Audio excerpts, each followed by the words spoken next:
Hello friends, welcome to Akul Mac Live and I'm Chandrakant. In today legal matter, we are actually going to discuss about the history of High Court and what is its jurisdiction. Many people keep hearing about these news that High Court has given this order and Supreme Court has given this order, but seldom people know about the difference between High Court and Supreme Court. To discuss this matter, I will be joined by my friend from Ahmedabad, Mr. Jeet Bhatt, and he will tell us the differences between High Court, Supreme Court, and also the brief history of the High Court. So, without further ado, let's welcome Jeet.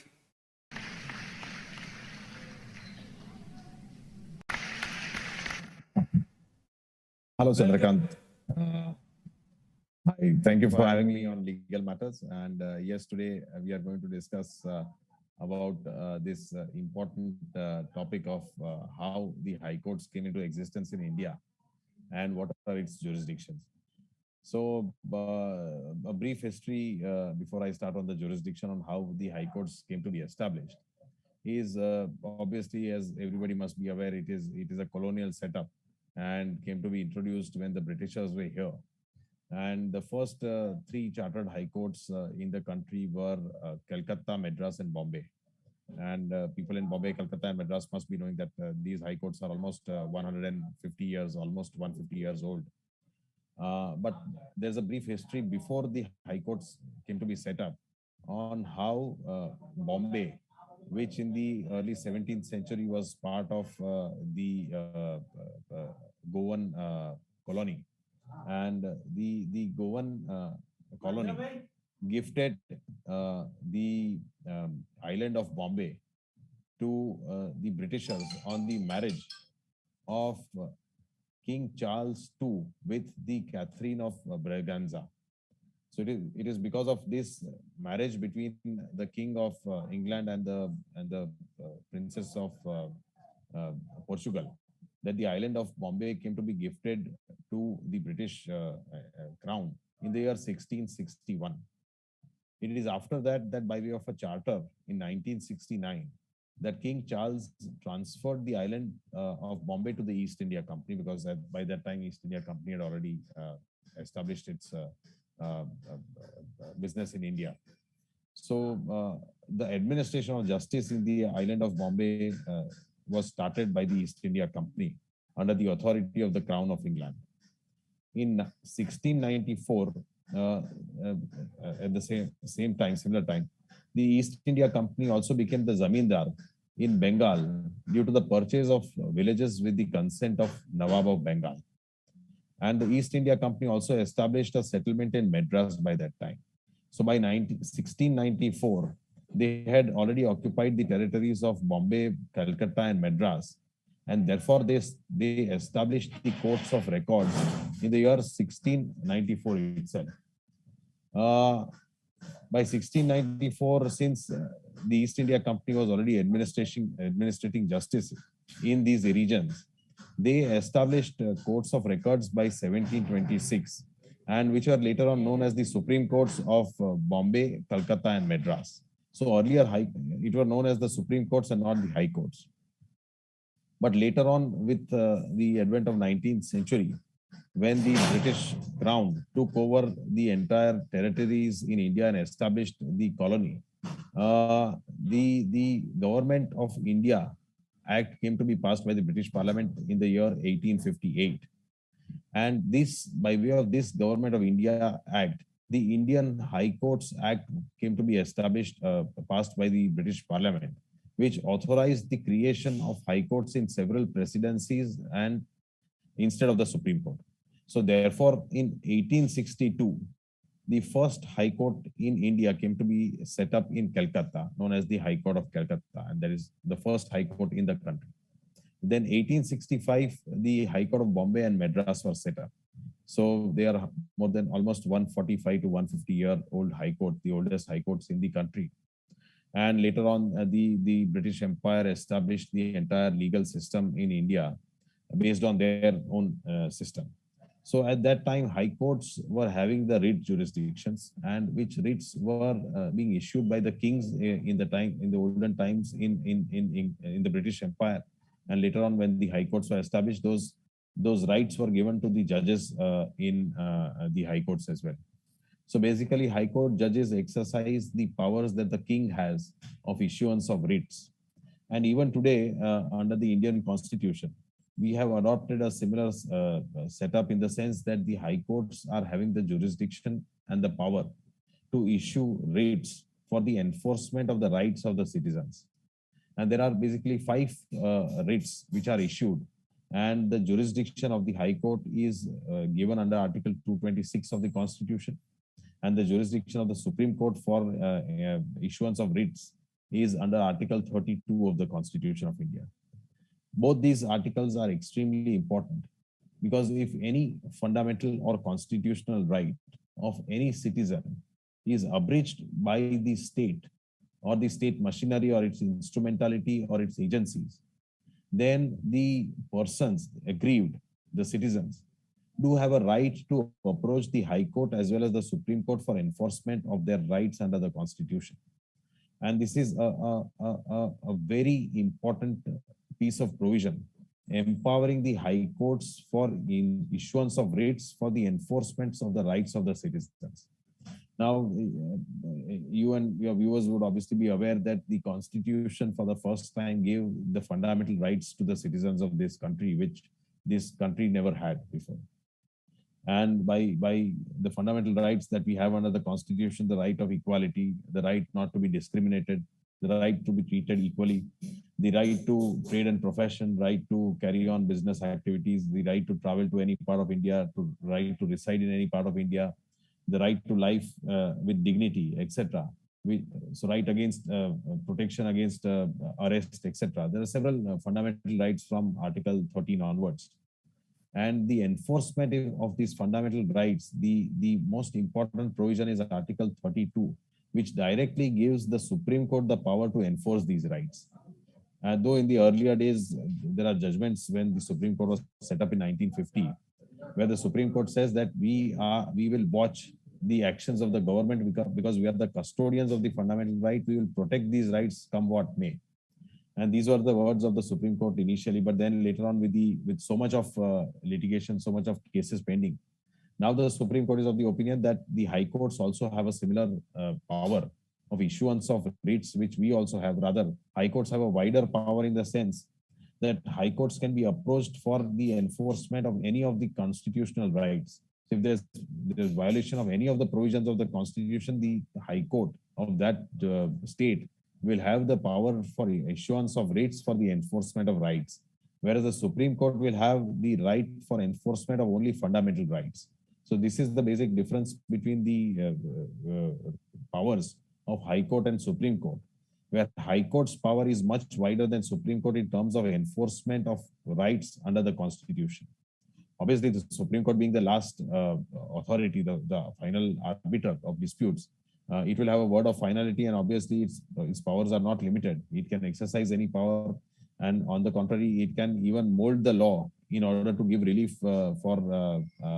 if it thinks that it meets the ends of justice. But if you read the Constitution, Article 226 provides for a much wider power to the high courts than Article 32, which provides same power to the Supreme Court. So that is the setup which has been followed from the earlier colonial system to the present constitutional system under our Constitution. But next, I would like to talk about the 5 writs that can be issued by the high courts and the Supreme Court.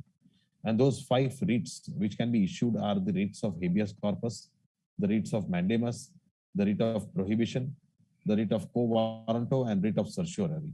So these 5 writs can be issued. Now I'll just speak briefly on what these 5 writs are. It's a very wide topic, and every writ can cover at least an hour or so if it wants to be discussed in detail. But a habeas corpus writ is again and these 5 writs are again very old established writ powers which the kings in the British times had. So writ of habeas corpus is for the production of the body. So habeas corpus literally is a Latin word, which means have the body.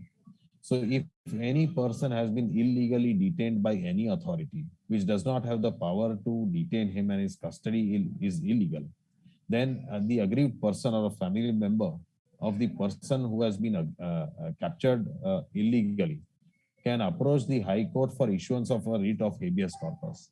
And if the High Court issues the writ of habeas corpus on finding that the person has been illegally detained, then the authority, the state machinery, will have to find that person from any part of the country and will have to produce it before the court in order to find out whether the person has been illegally detained or not. So that is the power of writ of habeas corpus. It's a very important writ, and a lot of lives have been saved by issuance of this writ of habeas corpus by different high courts as well as the Supreme Court. So basically, it pertains to right to life and live with dignity and without any restrictions. So if any person has been illegally detained, his family can approach the High Court for issuance of a writ of habeas corpus. The second writ is a writ of mandamus. Uh, yes, a writ of mandamus, which is basically a command. So the High Court has the power to command the state in order to ensure that if the state has a duty which is not fulfilling, then the High Court can issue a writ of mandamus directing it by way of a command to comply with its duty. And also, if it is in violation of any rights of any citizen, so the High Court can issue a writ of mandamus against the state. Now, kindly also bear in mind that these writs can be issued against the state, its authority, and its instrumentality, but not against private persons and private entities. So, for that disputes, there are civil courts. But with respect to disputes which are in the realm of public law, then high courts have the jurisdiction under Article 226. The third writ is the writ of prohibition, which is preventing a state or its instrumentality from acting or undertaking or doing something which is not in consonance with the Constitution or with the laws. The fourth writ is the writ of quo warranto. This writ of quo warranto is basically control over the appointments on public posts of ineligible persons which are not having the requisite qualification as prescribed under the rules. So, for example, if a vice chancellor of any university or if any person holding any public post under the state, he does not have the eligibility to hold that post and has been appointed still by the state, then the High Court can issue a writ of quo warranto that your appointment is illegal. So this is the writ of quo warranto, which the High Courts have control over public posts and the appointments which are made by the state government. And the fifth is the writ of certiorari, where the High Court has the power of supervision over the lower courts and tribunals under the state. So if any order passed by the tribunals or any of the trial courts, then the High Court has power of supervision and it can correct those powers if they have been passed without jurisdiction or there is manifest error in those orders. So basically, dividing the powers of the High Court, they can be prescribed as either original or appellate. So under original powers of the High Court, there are these writ jurisdiction like writ of habeas corpus, mandamus, prohibition, quo warranto. Whereas the writ of certiorari is basically sometimes an appellate jurisdiction which the High Court is exercising, where the orders of the trial court, different tribunals are challenged before the High Court, and the High Court, by way of its supervisory power, is exercising control over these tribunals. So basically, this is how the powers of and jurisdiction of the courts are distributed by way of these five writs, and it has vast powers to do complete justice towards the citizens of this country. Also, this power has been expanded by high courts and Supreme Courts by entertaining public interest litigations, where a lot of vigilant individuals file these public interest litigations for larger issues with regards to health, water, sanitation, laborers, etc. A lot of public interest litigations for human rights, etc., have been filed, and the high courts have exercised its jurisdiction and issued landmark judgments on the protection of a lot of areas regarding this public interest litigation. So yes, so this is how the jurisdiction of the high courts, the powers are being exercised. This is great, Jeet. In fact, a lot of people don't know about high courts and Supreme Court, what kind of job they do, what type of cases they have. So I think it's a very important description that you are given for the viewers. And by the way, viewers, we are live. If you have any question, you can shoot it out. We will display your question straight away on the screen and get it answered. So Jeet, I have one question, and I think a lot of people may be aware the differences, but I think they are not too many in India. So if you can tell the viewers when they can approach High Court, although you have explained technically into five types of rates, but can you explain in a layman's language what is the right timing for individual to approach High Court? Otherwise, they will have to stick around in the lower court. So I think you can take it up from there. Yes. Yes, certainly, Chandrakant. So basically, there are two types of disputes. One is private, and the other is a public dispute, having a public law element. If it's a private dispute between two private entities, where the state is not involved, then the jurisdiction would lie before the civil courts, trial courts, or special tribunals which have been enacted. Like, say, for example, if it's between a bank and a borrower, then there are separate tribunals like the Debt Recovery Tribunal, which has been specially enacted. Otherwise, if it's a MSME, then there's a MSME council which adjudicates disputes on payment, etc. Also, with regards to insolvency, bankruptcy, there is NCLT, there is the National Company Law Tribunal, and other private disputes with regards to land, etc. There are civil courts. Also, there are special secretary revenue and revenue tribunals, etc. But depending on the nature of disputes, the area of jurisdiction of which court can be decided.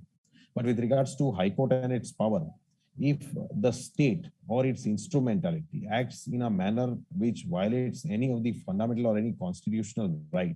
So say, for example, if the state machinery is encroaching upon a private land of a private individual, though there is a civil dispute, but that violation would also be a violation of a constitutional right, in the sense that right to property is still recognized as a constitutional right under Article 300A.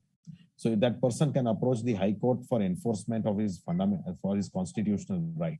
Similarly, as I said, if the police machinery has taken over your family member and illegally detained him without any charge or without any FIR, then of course you can take the remedy of habeas corpus and file a writ before the High Court, and the High Court can call upon the state machinery, its police, to produce the corpus and ask him whether and ask why he has been detained. Also, a lot of times what happens is that even private individuals kidnap small kids, and the parents of the kids can also approach the High Court seeking the writ of habeas corpus if the police is not undertaking the search as it should in a vigilant manner. So then they can also approach the High Court, and they have approached in many cases past, where High Courts have issued the writ of habeas corpus for producing the body. Similarly, writ of mandamus can be issued for a variety of reasons, where the state machinery, say for example, in any recruitment for the public post, has violated any of the rules, or even in service, in terms of service conditions, they have not complied, or in promotion, or any other aspect where the state and its instrumentality has to act in a manner prescribed under the rules, and there is a violation of those rules which has resulted into some harm to the employees, then the employees can also prefer a petition before the High Court. And similarly, certiorari, as I said, is an appellate power, supervisory power, where if any order which has been passed by the trial court or by any tribunal, which is not in consonance with law, then that can be approached before the High Court for adjudication. So these are the manners in which the persons can approach before the High Court. Also, if there's a remedy, say for example, if a police has registered an FIR on an absolutely false and frivolous allegations leveled by the informant, and if it's an abuse of the process of law, then the High Court, under exercise of its writ jurisdiction, read with the Code of Criminal Procedure, can quash the FIR against the accused person if the accused person approaches the High Court. So there are a lot of ways in which you can approach the High Court depending on what right has been violated.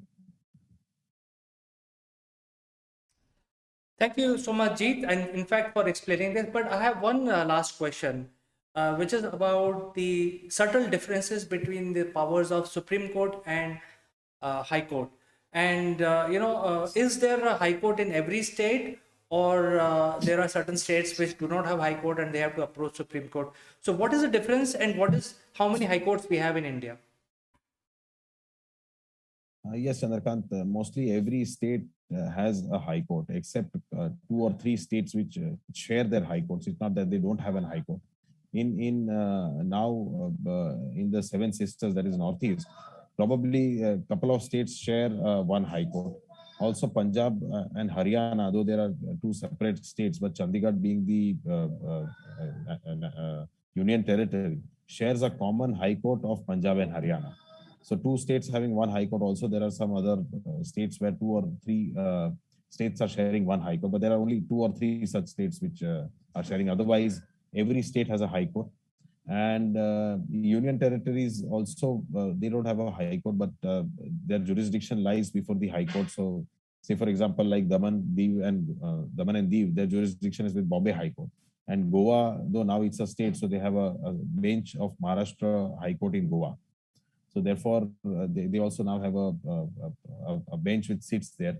So difference between High Court and Supreme Court, I would say, is basically the power under Article 226 and 32, though are same for issuance of writ, but the power of High Court is much wide in the sense that the High Court can be approached for adjudication of a dispute which is in terms of violation of any of the constitutional right, whereas the Supreme Court can be approached only in terms of violation of fundamental rights.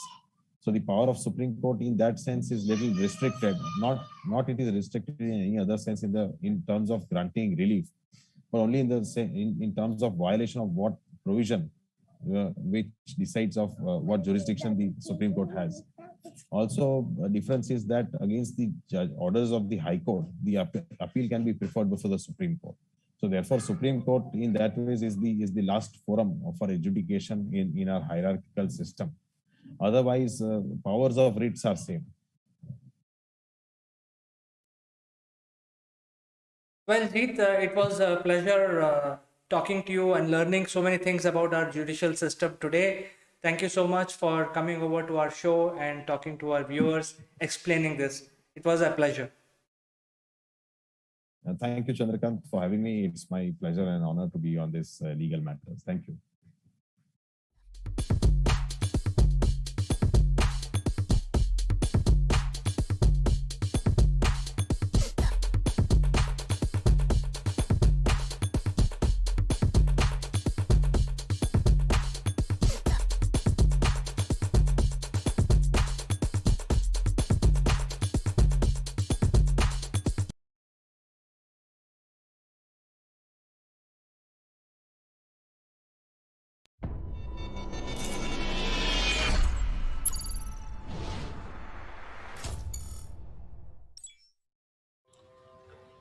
Good morning, everyone. This is Chandrakant from Akulmac Technologies, and welcome you all on this edition of CEO Roundtable. Before we start our discussion, let me invite my friends, Mr. Naval Gund from UK, Good morning, everybody. Miss Farida Charania from Singapore, Hello. Hi. and Miss Kanchan Verma from India. Hello. So, friends, today we would like to discuss about the impact of COVID-19 situation, lockdown, and what havoc it has created on us. With specifically discussing what impact it has on the media business. And as you know that media is a big segment. It has various different aspects.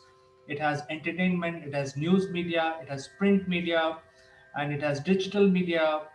So whole lot. So what impact it has, and since we are not seeing too many movies coming out because of this lockdown, artists are not able to travel to studios for recording. Since there is nothing to edit, editors are not finding jobs to edit, and the whole lot. There are a lot of daily wagers who are involved in this industry which are getting impacted. So, Naval, what is your opinion? What is the impact in UK and worldwide? What do you see future of the media business? Well, it's a really good question. It's a huge question to answer because when people talk about the media, they just think of the performing artists, those that are now moved on to YouTube or may have gone on to Zoom because the theatres are closed, the cinemas are closed, the open air theatres are closed. But we also should recall, that the media is even bigger. It's the whole art world. So museums have closed, and lots of work goes on in that particular arena. And then if you start to look behind the scenes, it's the agents of these people in the frontline media.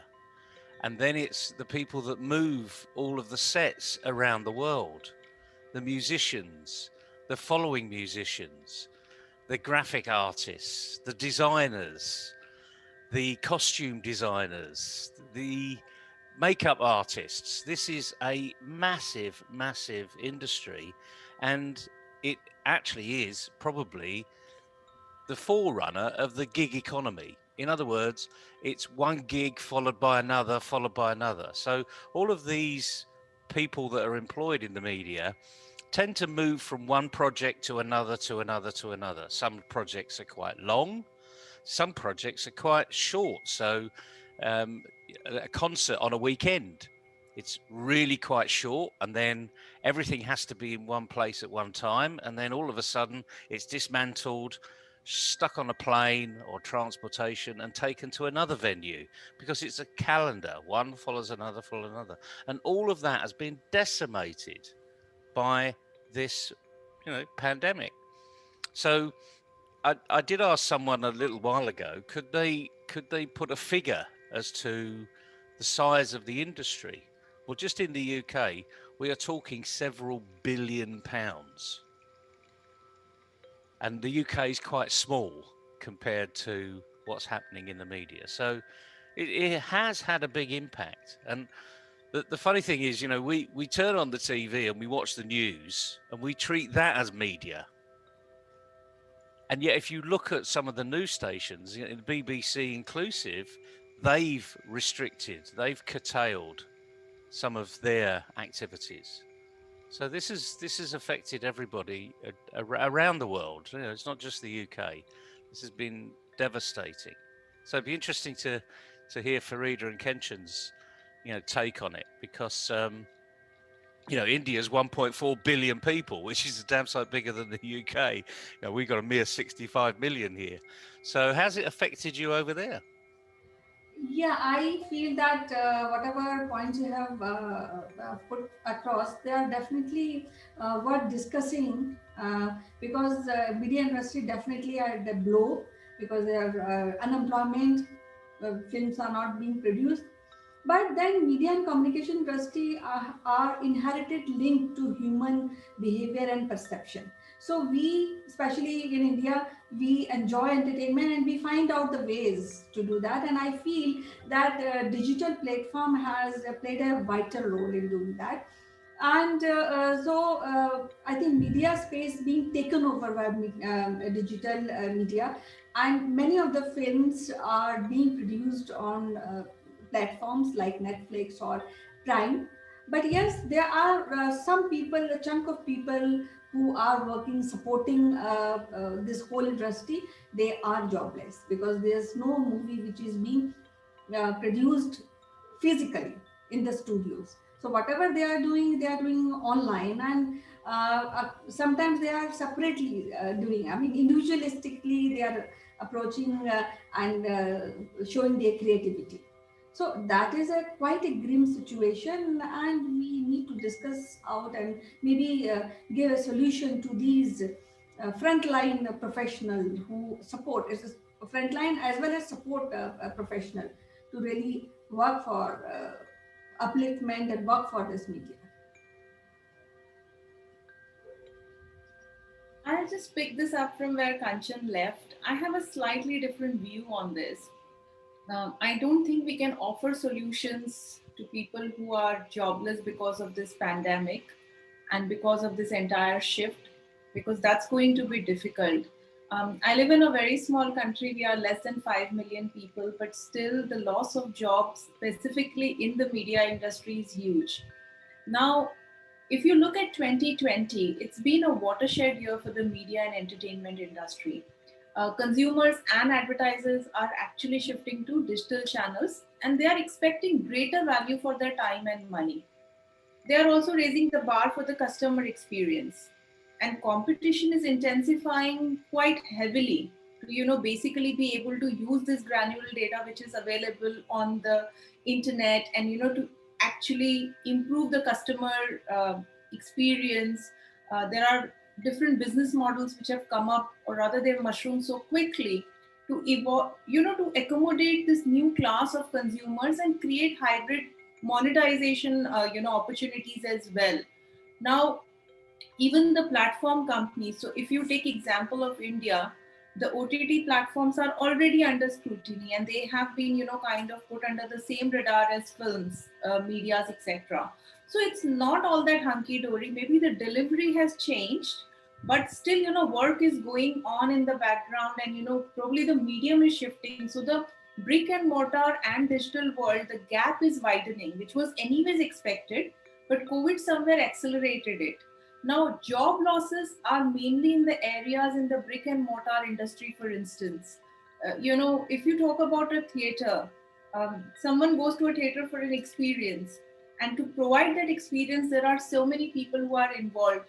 There are people who are involved in serving you at the cafeteria, suppliers to the cafeteria, the ushers who bring you in, the staff that the theater actually employs.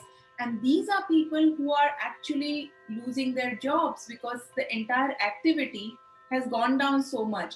I don't think it is so much editors or the lightmen who are part of this, because still the production is going on. They are definitely impacted, but perhaps to a lesser level than people who are in the brick and mortar spaces. For instance, the museums, they are closed, and all of those people might not have jobs after the government support schemes end. So because it's not going to be very easy for all of this to come back to pre-COVID levels very quickly. So it is a big problem. um, we cannot offer a solution. We can discuss it and probably offer some advice uh, based on our experience and what we see, because we are from different parts of the world, so we encounter different situations. But would love to hear your take on this, CK. What do you think? Well, Farida and Kanchan, I think you summarized the whole problem quite nicely. I will break it down into smaller chunks for the benefit of our discussion. For instance, when we talk about print media is the worst affected segment of that market because nobody's buying any magazines, nobody's buying any entertainment, and nobody's certainly buying any newspaper. And most of this media was dependent on the advertisers. So advertisers have gone and found a different medium, which is the digital media, what Kanchan was mentioning.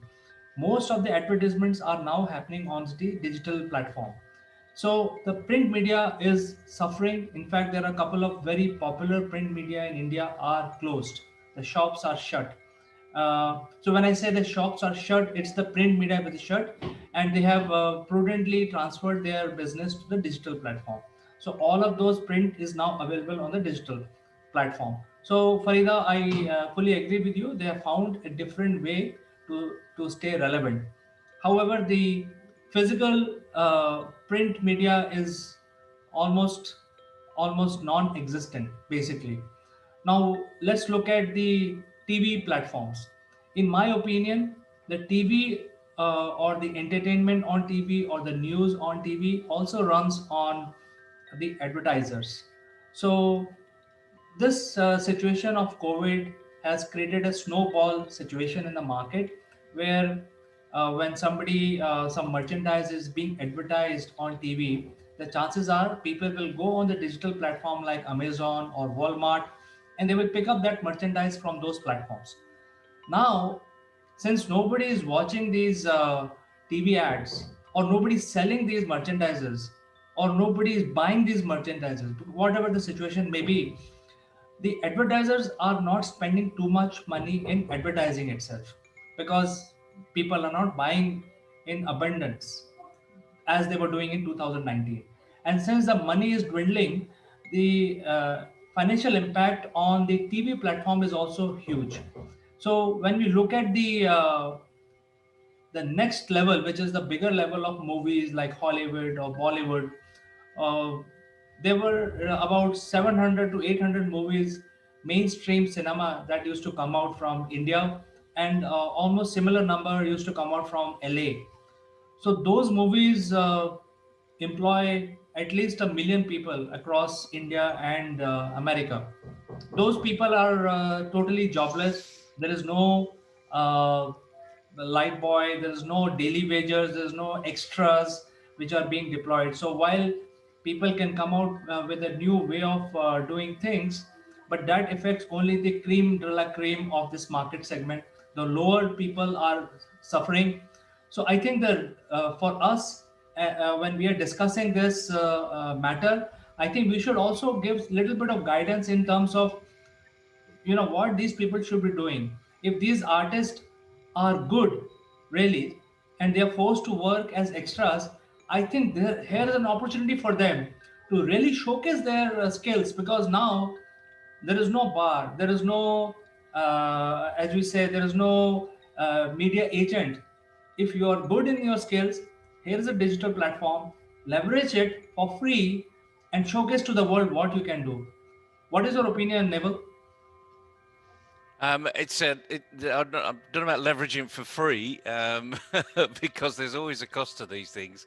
And remember, some of these superstars are not used to doing this like impromptu Zoom arena. They're still in the world of the lighting needs to be right, because actually they're portraying their persona over the screen. Whether it's a Netflix type screen or just a PC screen or what have you, they're still trying to put a message over. These are professionals, let's face it, at the end of the day. And indeed, we've seen some of that happen in the UK. There's been some really interesting new releases from a few very good actors, Martin Freeman being one, who's probably well known for The Hobbit, etc. And Sherlock Holmes, he was Dr. Watson. He and a few other people have done really interesting shows on the TV. In fact, one group has put a whole pantomime together on the TV, which on the screen, let's say, wasn't on the TV. So there's been some ingenious ideas that have come through, but I think we need to go back to the root cause of this. And the COVID pandemic hasn't really changed anything, apart from it's accelerated what was already happening. People's behavior was changing. You mentioned initially, TK, the paper media, newspapers, articles, magazines. All of the newspapers in the UK have all moved onto a digital platform, not just in the last year, but they were all already moving there because they could see that print media was really on its last legs. I mean, we've heard this. I mean, I've heard this for over 20 years. No one's advertising in print, except, but they still did. No one is going to pay for printing, but they still did.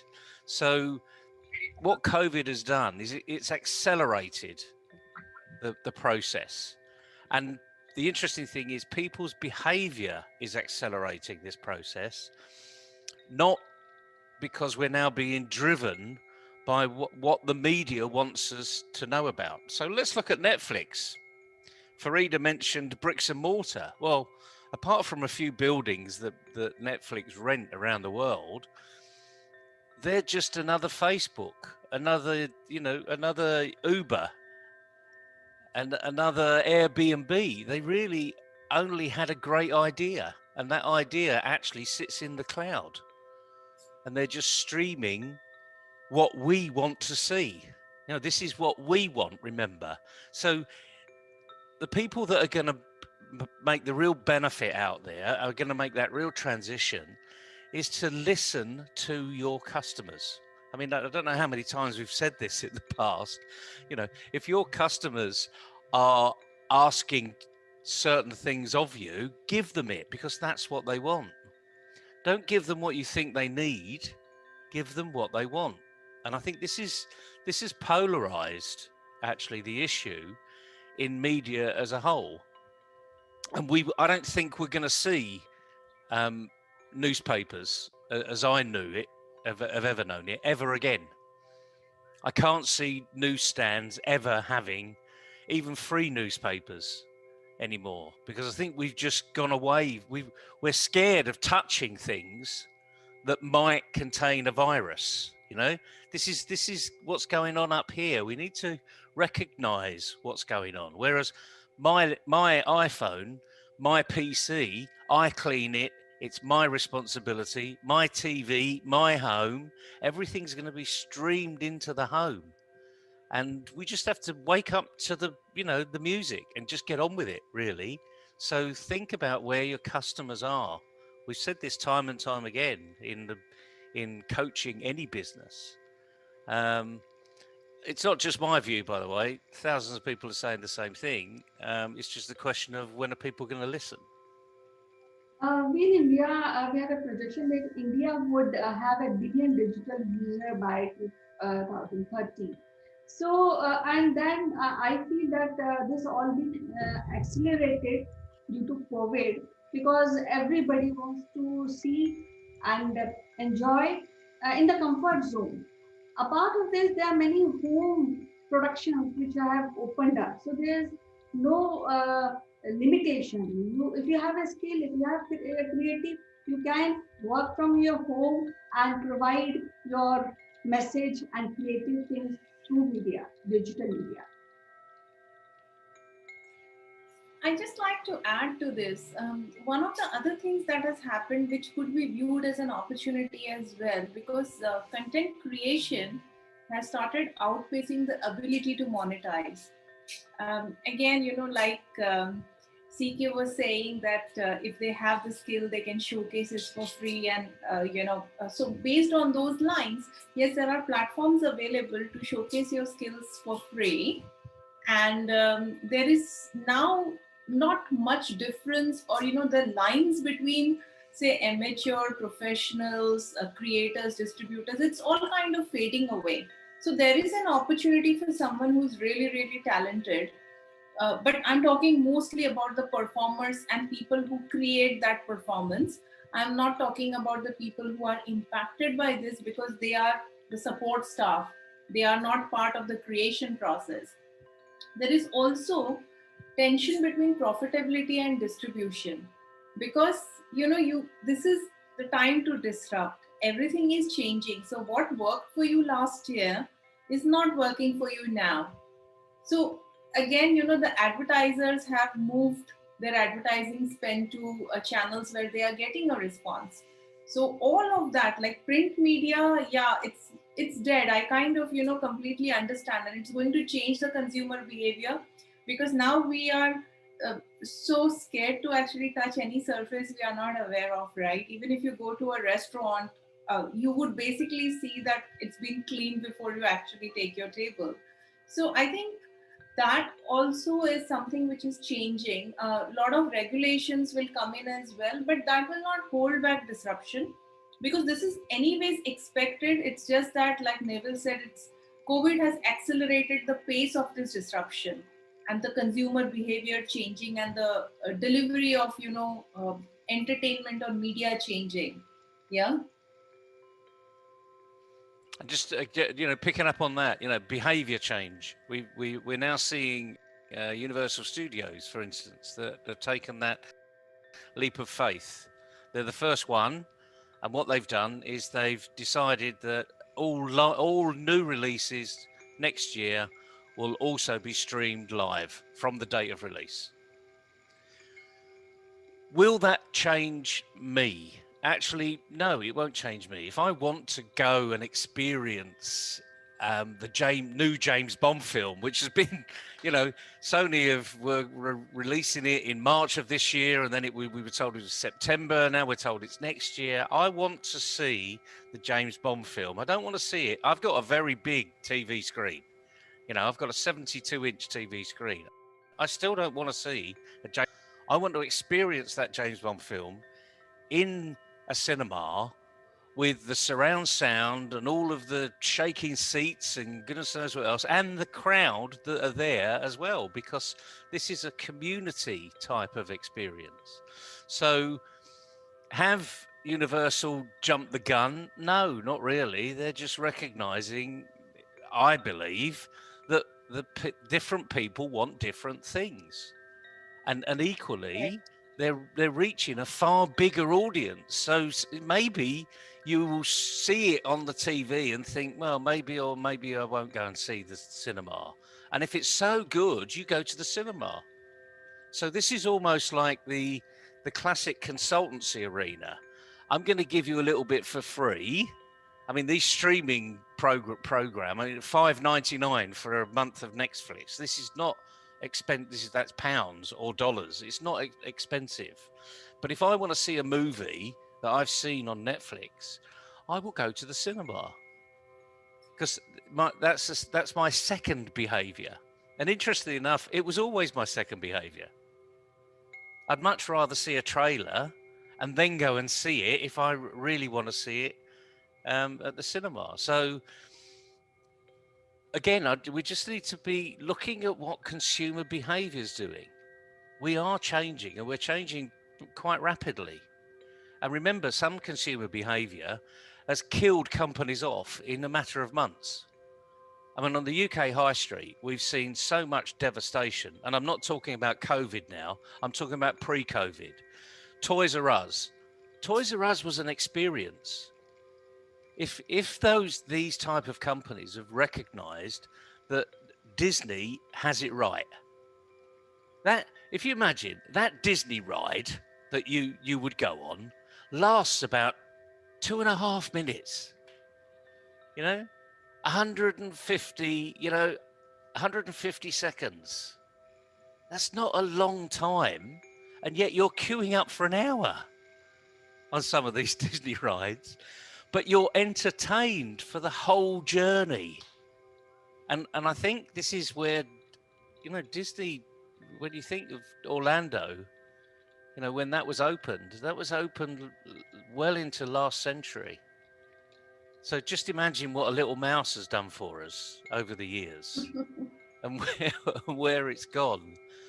And even Disney have moved into the digital arena. They bought Pixar. Very smart move, So companies can be ahead of the game. I know what I'm talking about, big picture stuff here, but at the end of the day, that's gonna drive everything that happens with us. So this could be an exciting time for people that do things slightly differently and just don't accept the norm, because the norm has gone. I like to also make one observation. You see, when everything is moving to digital media and the OTT is becoming more and more relevant, there is a need for consultant who will guide these players in terms of Yep. regulations. Because now with OTT, when you start streaming your content on OTT, will follow the government regulation: what you can stream, what you cannot, what format, etc. So there is a new breed of media experts which are required here to guide all of these people to ensure the government regulation across all countries. So you see, what is happening is that while the constitution of each country gives freedom of speech, freedom of expression, however, because of OTT coming and becoming relevant, there is going to be regulated. The media itself will get regulated directly or indirectly. So I think these are all very profound changes, because one side we say freedom of expression, and other side we have to follow regulation. So I think this is interesting time, as you said, Neville.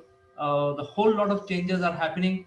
The new opportunities are coming. As in this discussion, we identified that there could be streaming experts, there could be consultants who will guide people on legal aspects. There could be new type of camera. There could be new type of editors required. There could be new type of storytellers, um, and so on. There could be animation work required. There could be green screen experts. So who knows? I mean, the whole scenario is completely changing. And Neville, I think you made one comment that it was always happening. The pandemic only accelerated the whole matter. You see what was going on. If somebody is shooting Iron Man, Robert Downey Jr. will wear a suit and basically stand in front of green screen. So they pretty much do the same thing, standing off in front of a green screen, but at a home. Yes, very true. Addition Very of true. Yeah, there will be an addition of new user every year, so that makes the digital platform more reachable, and it's more required by media people to really use this platform. So I think this is a very vast subject. Probably we can break it down into smaller chunks in future edition of CEO Roundtable. Um, but I think we have just touched the surface and we brought out some of these opportunities and some of these threat areas for the media professionals today in our discussion. So I like to thank all the panelists, Naval, Farida, and Kanchan, for finding time and joining us for this important discussion. Pleasure. Thank you Bye, so much. everybody. Bye bye. Bye. Have a good weekend. Bye bye, and we'll Bye-bye. catch up in the next CEO Roundtable.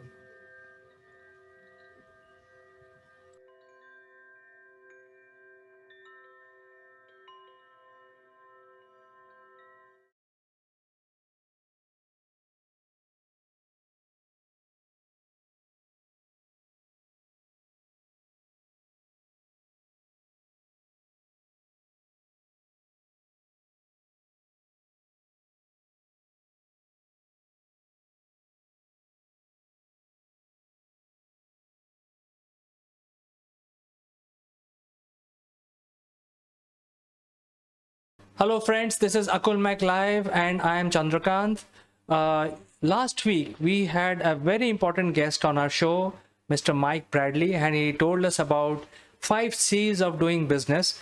Today he is also joining us back again on the series of programs that we are doing with Mike, which is how to have a pragmatic approach towards partnership, especially now the subject is very relevant. So folks, don't go anywhere. I will be taking a short break and will join back along with my guest in a moment.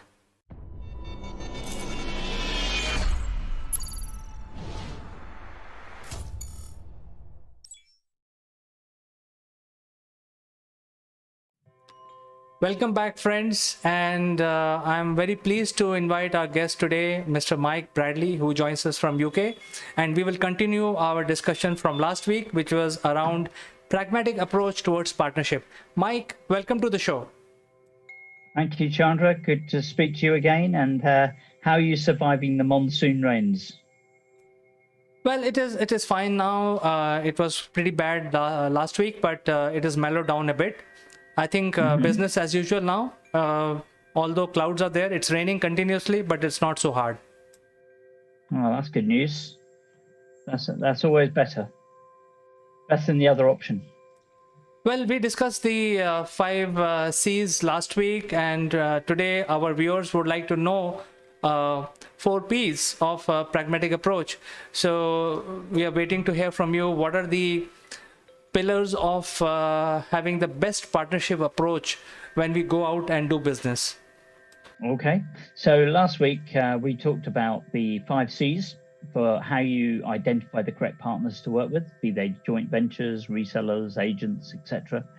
We said it had to be complementary, cultural fit, communication had to be right, contacts are right, clients are right, and the 6th in brackets C was charm. It's always good to sort of build on the relationship side of working together. So this week I thought what would be better is, having identified those partners, we then have to work with them in a practical way that is effective. And I believe to do that efficiently, you need to have a structured approach to how you present and propose your solutions. because otherwise everything that you do, you'll be reinventing the wheel, which is inefficient and ultimately becomes ineffective. Because what you also have to do is you have to go through the process either as a vendor, you have to actually put the pitch together and present the pitch for the client, or you have to enable them to put their label on it, their branding, and send that out to their customer. But it needs to have your message and your solution properly identified. Because whether we like it or not, when partners have got a lot of products to sell, they are not going to be able to present your product in the way that you can present it. So it's important you give them the tools and the information in a way that they can actually do that for you, and eventually become, through a trainer approach, they can do it themselves. So it's very much a stepped process, I think. The 4 Ps then are, first one, pedigree. So it's very important that we start with having a start in any presentation or proposal saying why we are good at what we do. What's our track record? How have we come to be where we are? A bit of background, why you can trust us as a vendor. So the pedigree is very important, the experience and the credibility that puts the vendor in a good, strong position to supply the customer. The second one is portfolio. So in other words, what is your product? Why is it important? And how is it going to help and benefit the client? So how does it help and benefit the partner, and also onwards to the end user who's going to be signing up with the vendor? So portfolio, of course, is very important. Third P is plan of action. And here I think it's very important that you have two crucial elements. Particularly within SaaS products, but in fact for any product, the use, tell, sell, tell, use approach, which basically means if you're trying to sell to an end user a vendor product, that end user, if they've got any common sense, is going to say, well, do you use the product yourself? And if the answer to that question is no, then it doesn't actually reinforce much confidence that actually, well, this is the product I need to buy then. So the first thing you must do in that plan of action is make sure that you and your partners are using your own product, because otherwise it lacks credibility. But once you're using it, of course, your client is going to, or then your salespeople, your partner is going to be able to tell people about it because they've got first-hand experience and knowledge of it. So when somebody is telling someone that this is how we used it, this is what we gained from it, this is the benefits, this is how we get our return on it, then I think you've got a very credible story. So there's the use, the tell, and of course, when they've understood how beneficial it is, then they're going to say to you, how much does it cost me to buy it? And you sell the product. Now, if you've got an online service model, the next point is they bought the product. Now you've got to tell them how to optimize and use the product, because that will in turn reduce the amount of churn and ensure the maximum retention and return to the end user. So use, tell, sell, tell, use is a vital part of the plan of action. The other part of the plan of action is, of course, the 4 Ps, the traditional 4 Ps of marketing. What is the product for this particular solution for this client? How is it going to be put into how is it going to be placed into their environments? What is the pricing? And how are they going to internally promote the use of it across their user base, across their partner? So the 4 Ps within the context of partnership is very important. And then finally, so we've got pedigree, we've got portfolio, we've got plan of action, which is tailored to the prospect. And finally, we've got provisioning. Because once we've got the order, we then have to ensure that all the other I's are dotted and T's are crossed. What's the service level agreement? What's the customer support arrangement? What's the provisioning mechanism? How's the rollout due to happen? What's the operational play for invoicing and payment? All of those elements need to be in the pitch and the proposal, whether it be to the partner or to their end user. Without all of those elements in place, there's going to come a point where either a deal is not going to be able to be closed, or the deal is going to be closed and not going to be able to be delivered, or worst of all, there's going to be gross disappointment in the partner and the end user because it isn't going to work properly.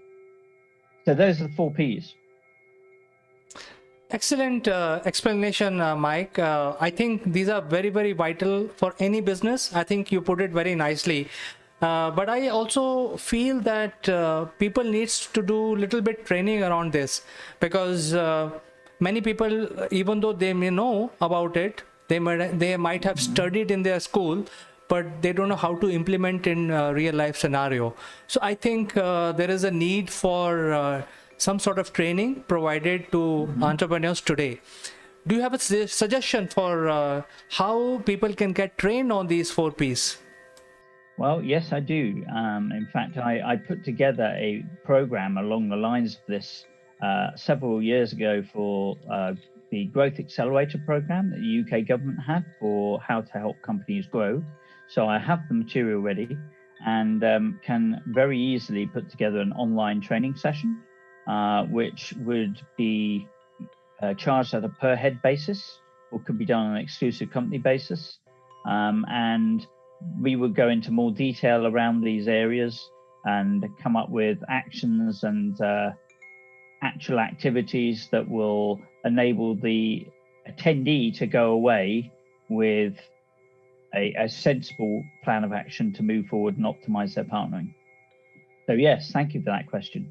And of course, I would be remiss for saying, we can make that available on the Scale Up Arena learning and training page, so that people can actually optimize this, sign up for it, and then optimize their joint venturing and partnering activities. Actually, in terms of training, there are a lot of traction going on right now, because what used to work 2 years back is not working anymore. So people might have got experience of 20 years or 30 years of networking, but those networks cannot be leveraged at this point in time. So that is why Skillshare and even the LinkedIn training is putting a lot of efforts in building up a portfolio of different training. And that is why I asked, because I think when we talk about these 4 Ps, there are a lot of these training material, but then it is coming from pre-recorded content. So how? Yeah, very important to have an interactive session. Okay, so you can provide the interactive session on one-on-one basis, on need basis. How does it work in your case? I would provide, what I think would be best is to provide a free 1-hour briefing session, which would outline the whole process, give a few hints and tips, go through these 5 Cs and 4 Ps and all the rest of it, 4 pillars. But then I would suggest, if you want to optimize it for your company, that you need to take the fuller, specific course that could be provided online.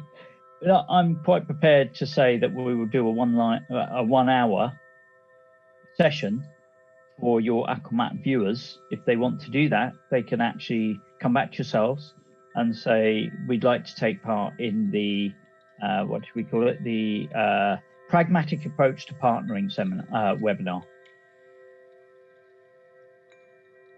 Excellent. We will try and see if people are interested.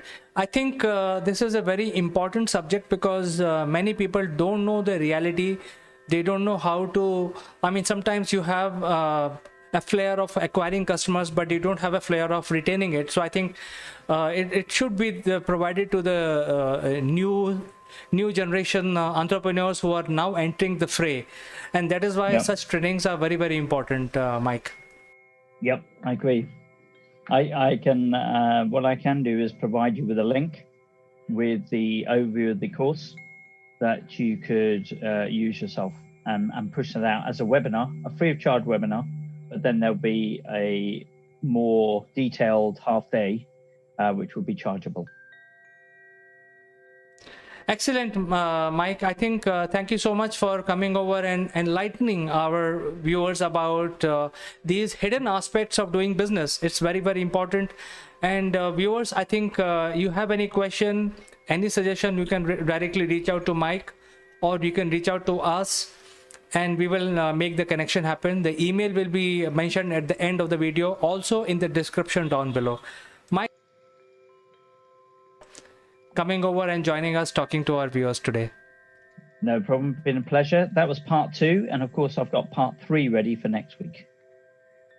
We'll be coming with part 3 next week. So viewers, stick around. Next Thursday, we'll be back with Mike. Superb. Thank you very much, Chandra. Great to chat to you.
Friends, welcome to Akul Mike Live, and today we have a very interesting show, and this is going to be a daily show, as you know.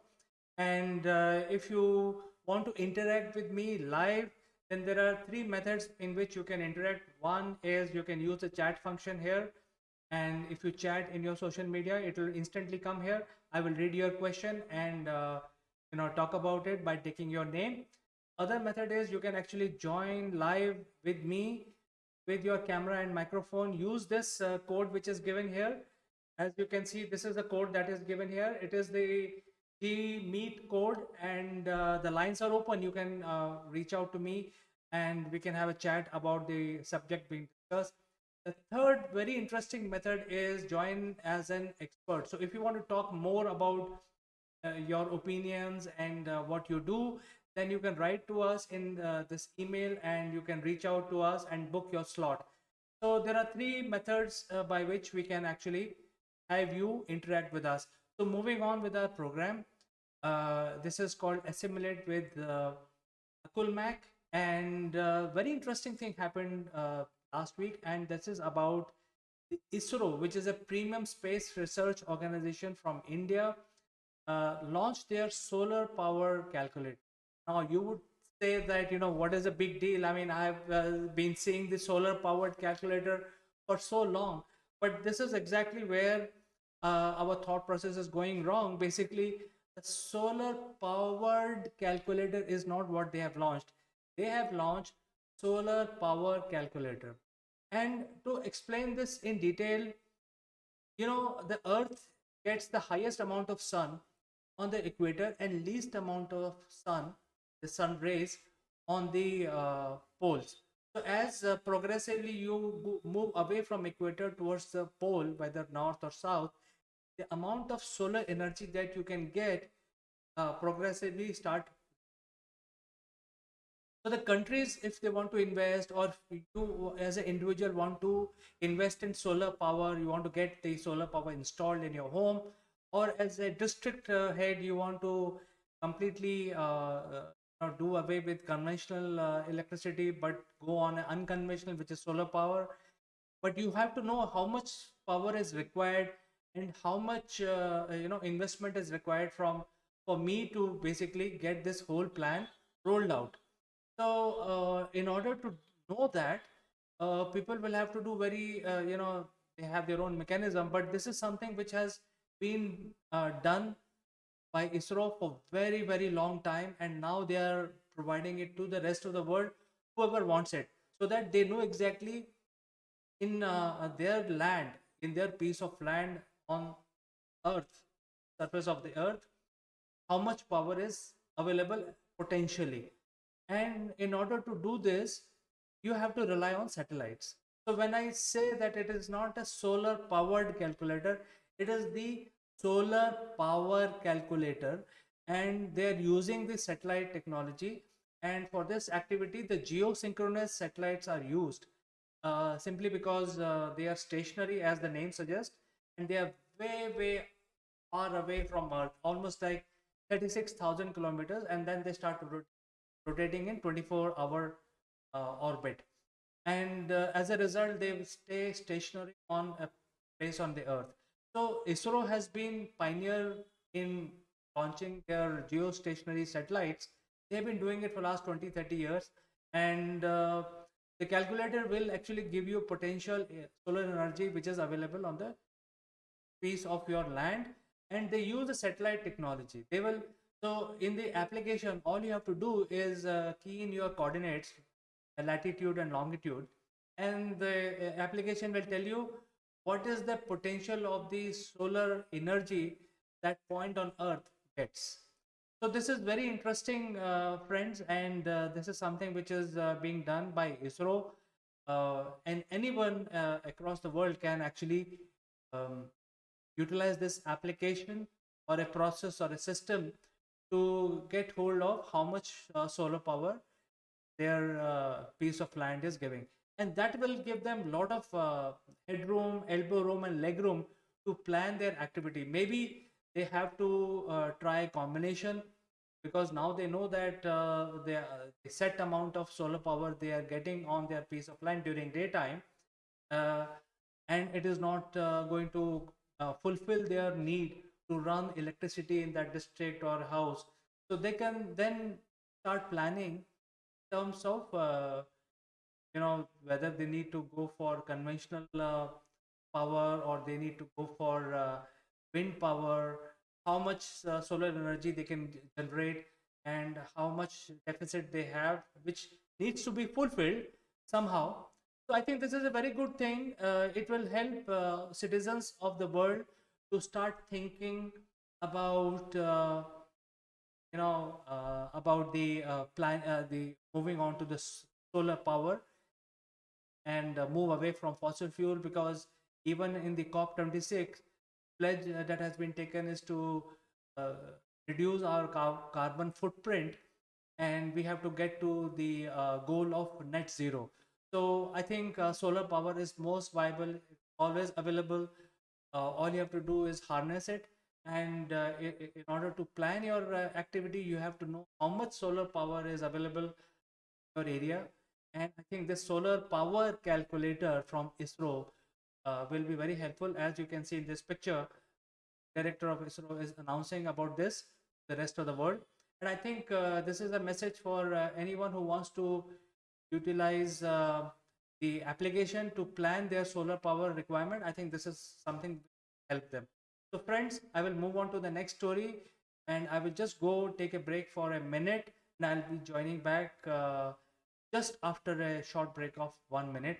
In the meanwhile, you can actually start dialing in. If you have any observation, you can dial in using our link, which is meet.google.com ndn-euvn-smt, and this will bring you directly into this live show with your camera and microphone.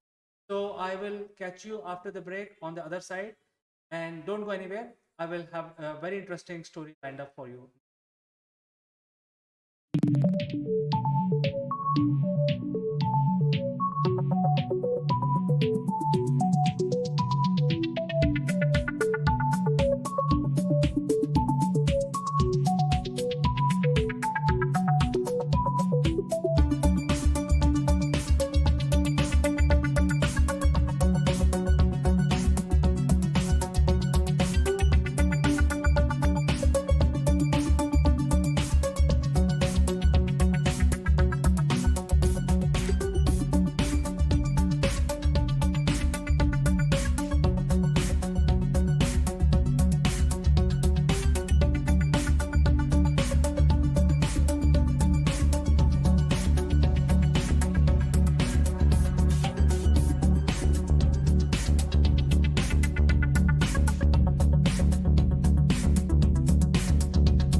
Welcome back, friends, and we move on to the next story today. And today being the festival also, but this is a very interesting story. I think it is relevant to the business people, and this is a ruling given by Supreme Court of India. And the ruling is that in case some company does something wrong and they get caught in income tax or some sort of procedural activity which they get caught. So what we have been seeing in the media is that immediately their directors are arrested and put behind bars. So many times it could be a system related issue which requires a very simple explanation, and even if they are willing to pay the fine, etc. But because of this, the directors are arrested and put behind bars, and then it brings a lot of humiliation to the people who are actually running these organizations. So this has been happening, in case there is some text related activity, that the law is going to take its own course. But then in the meantime, before the charge sheet is uh, produced in the court of law, the police basically arrest these director, and they say that they need this remand of these people so that they can come up with an evidence and strengthen their case, and they can build the case basically against these, while these people actually relinquish in the jail. So this is a very big thing, and people are really annoyed because of this. Many people who are affected, because many times in ignorance, mistake can happen. So I think to prevent this and to also uphold the democratic right of everyone, of all Indians, the Supreme Court has ruled, saying that in case the company does something wrong, you can take action against the company, but the authorities have no right to arrest the director of the company. So, they have very clearly given this ruling, and this ruling will actually mean that the entities, the differentiation in entities, which is the company is one entity, and the director of the company are another entity, and they are related with the relationship of working for the company. Directors are also a set of employees, very senior employees, who are working for the company to ensure that the company uh, progress and produce the right results that they are expecting. But in case there is some complaint against them, or something which has gone wrong in the system, you cannot arrest the directors and put behind bar, because that is something which is counterproductive. And in case there is some very grievous, jail in a democracy is meant for very grievous people who have done some grievous activities. That is why there is a need to keep these people out of normal life from society into a confined area like jail. Now, in this case, where the companies have got a complaint against them, either in terms of not being able to provide customer service or income tax relief or something else. So, in case there is an inquiry on the company, for that inquiry, directors of the company need not be arrested, and they have to give full cooperation in investigation, but they need not be arrested and put inside a confined area which is meant for dreaded criminals. So I think this is something which has been defined by Supreme Court. I think my lawyer friends in my circle would like to join me in the next session, and maybe require more details about this, because I think I'm not a legal man, but I think lawyers can join the session and talk to the people in our expert category, and they can use this link uh, with an email, which will basically, we will actually fix up a slot. So appealing all lawyers who want to basically participate in our program, they can send us an email and we can fix up and we can discuss this very item, which is about um, not arresting the directors of the company in case there is a complaint on the company. And I think they can explain in a much better way, because they will be able to tell what are do's and don'ts, what are the implications of such a ruling from Supreme. So friends, there is a message from Edified Learning, especially the messages that it is very relevant for the business fraternity. So I agree with Edified Learning. I think thank you very much for sending your message, and do continue watching our program. We want to bring more and more value added information to our viewers. So friends, I will meet you in the next item after a minute break. Don't go anywhere. I'll be back just after a break, 1 minute break.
Welcome back, friends. And this week, Prime Minister had a very big agenda.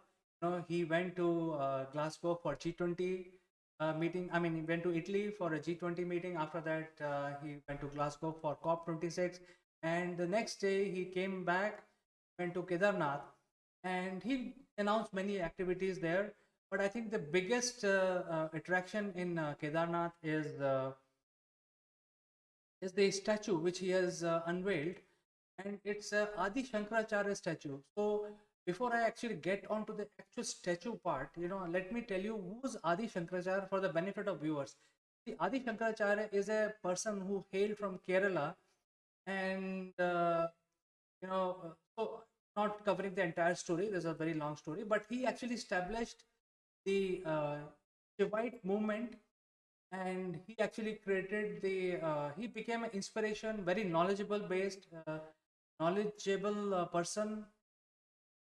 He was respected by all kings and people, by and large, across the length and breadth of India, and he traveled across India, and wherever he went, he actually, in the four corners of India, he actually set up the Adi Shankaracharya Mutt, where today these are some of these prominent religious places.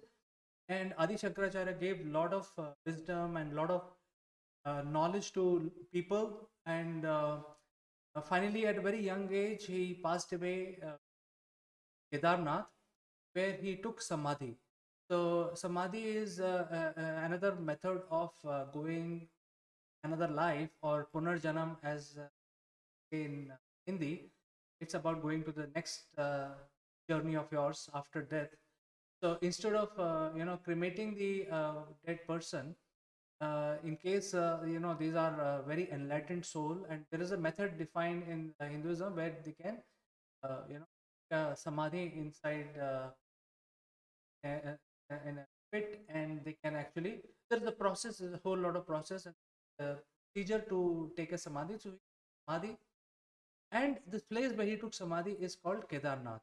So as you know that in 2013 there was a major flood in India that washed away most of the establishment in and around the Kedarnath temple, and including the Adi Shankaracharya old statue that was also washed away in the flood. So a lot of activities have been going on. Lot of redevelopment programs have been running in Kedarnath, and in fact, I will talk about the redevelopment in the next story after the break. But in this section, we'll talk about the Adi Shankaracharya statue, which was inaugurated. This new statue was inaugurated by PM Modi in Kedarnath just 2 days back. And the salient feature of this statue is very interesting because this is a 12 feet high statue, and it has been created by a very well-known, well-established artisan from Karnataka, and this is made of a stone which is very resilient to weather, so sun, water, and other wind, erosion, and all that. Very hard, very sturdy rock using which this statue has been created, and it's 12 feet high. As you can see, it's a big statue. Before this statue was the sculpting of this statue was undertaken, 9 different designs were presented to the government of India, and eventually all these 9 designs reached PM Modi bureaucracy, and finally he actually chose this one, this design. And as you know, many of you may be knowing that Modi, during his young time, he had spent almost like 3 years in Kedarnath area trying to find answers why we are, etc., and many more questions he be having in his mind. So he went on a life like a hermit in Kedarnath when he was young. So he has a very strong bond with this area, and that is why he actually decided that the statue of Adi Shankaracharya, Guru Adi Shankaracharya, has to be like this, and this is now installed in Kedarnath. I think it's very interesting, very detailed, and if you can see, this is minutest of the details have been captured in this sculpture. It's amazing. I think it's really amazing. I am now waiting for corona pandemic lockdown related issue, or even the pandemic related issue to go away in the past, so that we can freely move around and go without any risk to Kedarnath and have a darshan of Lord Shiva, and also get to see the statue of Adi Shankaracharya ji. So I think this is amazing. This is something which is quite heartening to see that the reconstruction of the Kedarnath township is going on, and in a very modern way. So don't go anywhere, friends. I will join back and give you more information of what is going on in Kedarnath in the next story after the break. Don't go anywhere. I'll be back after a minute.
Welcome back, friends. Our lines are open. You can use this link which is given here, NDNEMT, to dial in using your mic and camera, or just mic if you have any observation want to add to the discussion that we are having.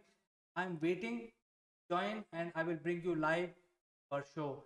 Or if you want to join as an expert, send us an email, and we will schedule your slot, and we will get you in the future programs as an expert. So, friends, moving on, I think we were talking about Kedarnath, and Kedarnath, we were talking about the statue.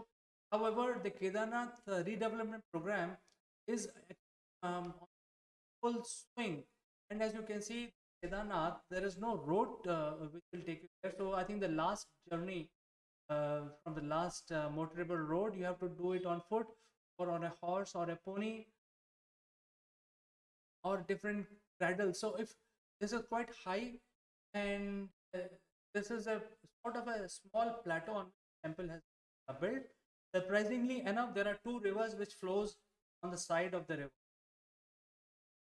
So during the 2013 flood, most of this town which was built, and a lot of dharamshalas and hotels and shops for pilgrimage were washed away. A lot of people died. Something like estimate perished. However, unofficially, some people say more than 200,000 people perished in flood. Was very, very devastating. So the surprising thing, the temple stayed protected by the rocks, and whole water which was gushing out because one of the natural dam collapsed up in mountains. So now, as part of the Kedarnath redevelopment, 1 crores for redevelopment, and 8 new programs for betterment of Kedarnath. So now they have changed the structure completely. They have built different areas. All these 138 different projects make sure that the city have adequate lodging facility, hotels, media center, floor things, um, rivers goes on both sides of the temple are Saraswati, Mandakini. They actually have been given a proper channel out of their coming naturally, because previously for the flood there were no pathway defined for the river environment. Now a proper pathway, in case there is a lot of water into water, has a channel which take the water out without affecting the town or not. And the temple has been rebuilt. The temple stayed thoroughly repaired. There is a big platform which has for worshippers outside, and a lot of structure very haphazardly designed or just came up on need basis have been removed, and structural method chaos has been, I mean, there was a structure which was missing, so they've created a. They've also built 900 steps on the platform and reach the. So this 130 crore is used. Surprisingly, you want to take dip. In fact, take major. So if you want to take a dip in these ice cold rivers which are flowing sides, you can now, because there are arts being constructed as part of this new renovation program. Arts have been renamed, has been named behind some big people. So you can go down and worship the Lord, and also take a holy dip these rivers. So there are ghats, multiple ghats are coming, that there are no crowding one area. At the same time, there are proper token systems, that there is no proper queue, unnecessary crowd built up. So to ensure all of this, all the announced 8 new projects, which amounts to 130. Very interesting to see the whole redevelopment plan of Kedarnath. I think by the time this pandemic is over, I think operational, we will here see have a divine connection with God. So, friends, I think I move on to the next three. Lines are open. You can join me using this link, and if you want to join as an expert, as a speaker, you can send us an email, and the lines are open. So I'm waiting for you to join me, and also your comments. So I will take a short break and join you back after. Just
Welcome back, friends.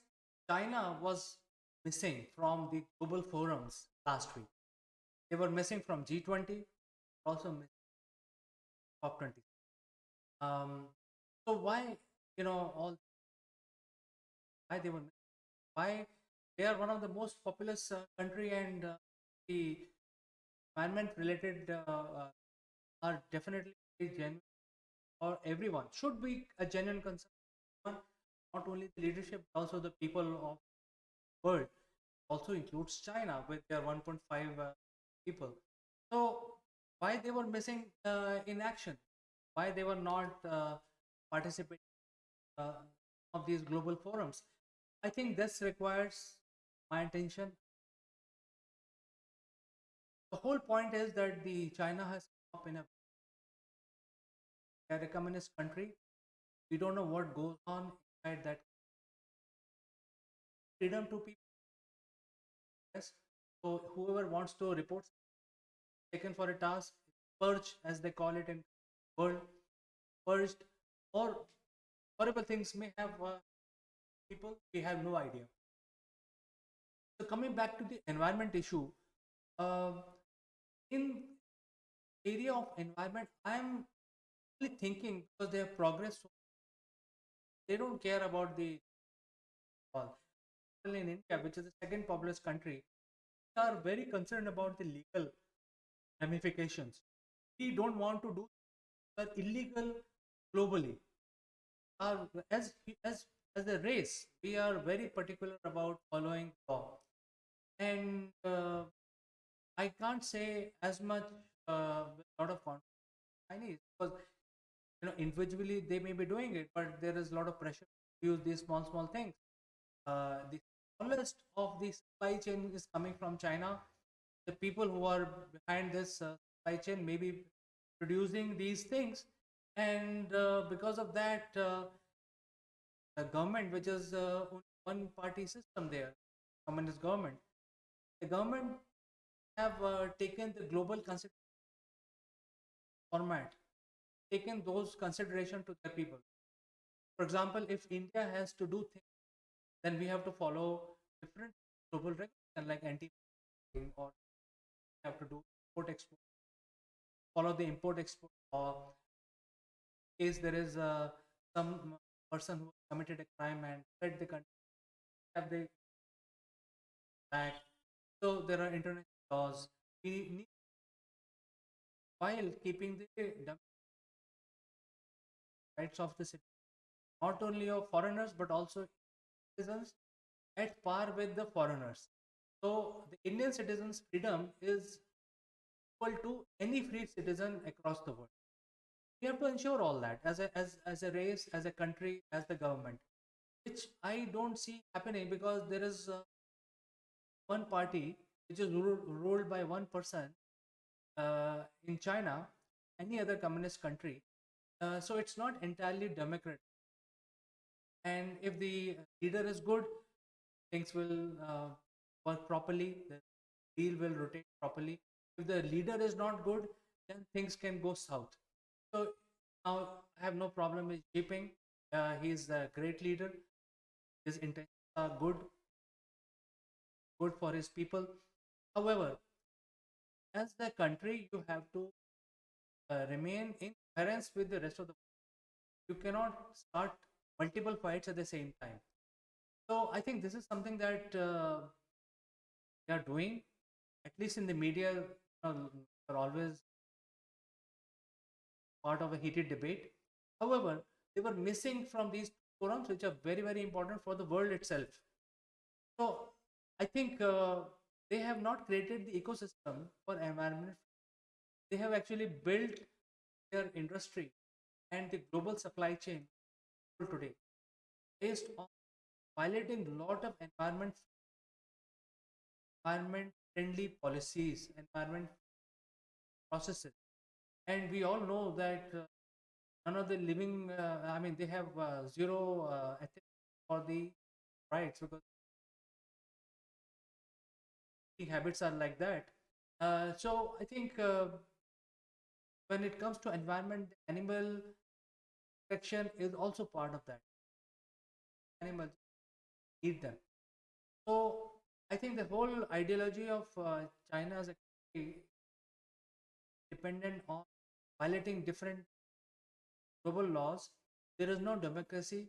Nobody can object to what the government, and within the government, only set people will have the power, most power. Rest will be just followers. So, in such a scenario, China to agree to zero net zero targets, it's impossible because if they start to follow that, I think they are the biggest polluter today because of the industry. They are not their industry, which is a scale industry in nutshell, not be completely automated, may not be completely environment friendly, not be completely clean. So they have a lot to do in order to net zero targets for their country. And if they to the global pressure, then the Chinese economy will collapse. It's collapsing, but it'll take time. It'll take 20 years. So by this time, China has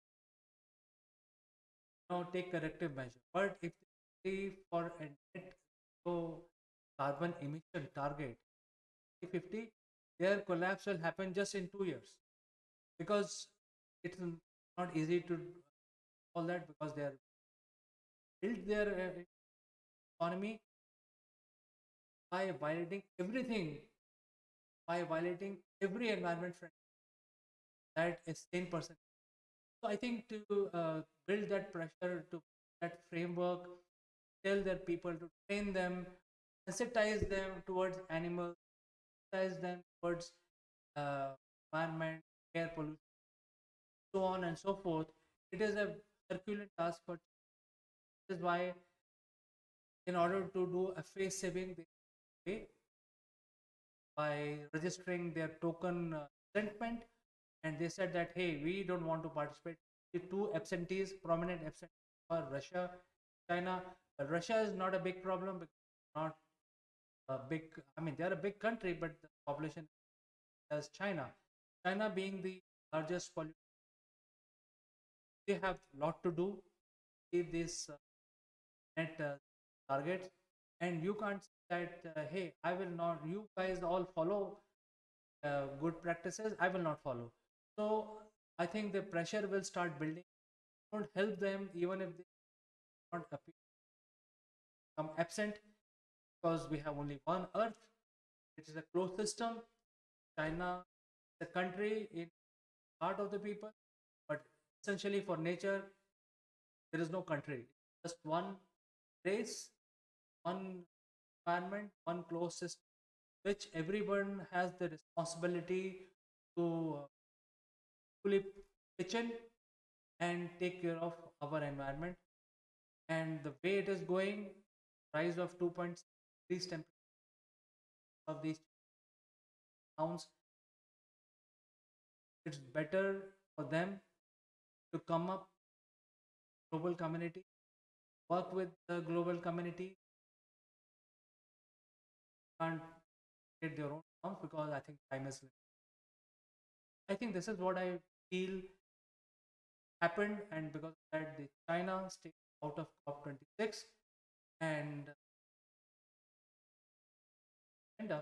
while China was out, India has taken limelight because second most populous country, also the third largest polluter, but per capita pollution is the lowest in the world.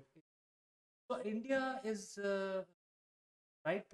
We can control our pollution, and Prime Minister Modi already said that he has set up the target. Moving on, the biggest pollution is the power generation units, which are based on power. So I think there has been a target. Uh, Almost like 50% cars will be electrified by 20. A lot of activity going on. Highways are coming up here where uh, trucks will not run on gasoline, run on wires powered by the wires, and these are so the routes have been identified so that have any gas guts, very heavy traffic highways for transportation of goods carrier. So those things are being, so the target has been set up almost like 50% journey we will finish in 2030. Rest 50% will depend on the environment justice discussion underway. I think the COP 26 weeks we will following that and offer the analysis as and when. So don't go anywhere, friends. I will be joining back with a new after it.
Welcome back, friends. So the last story today is about a new gadget which has launched by Reliance Jio, and this is a smartphone.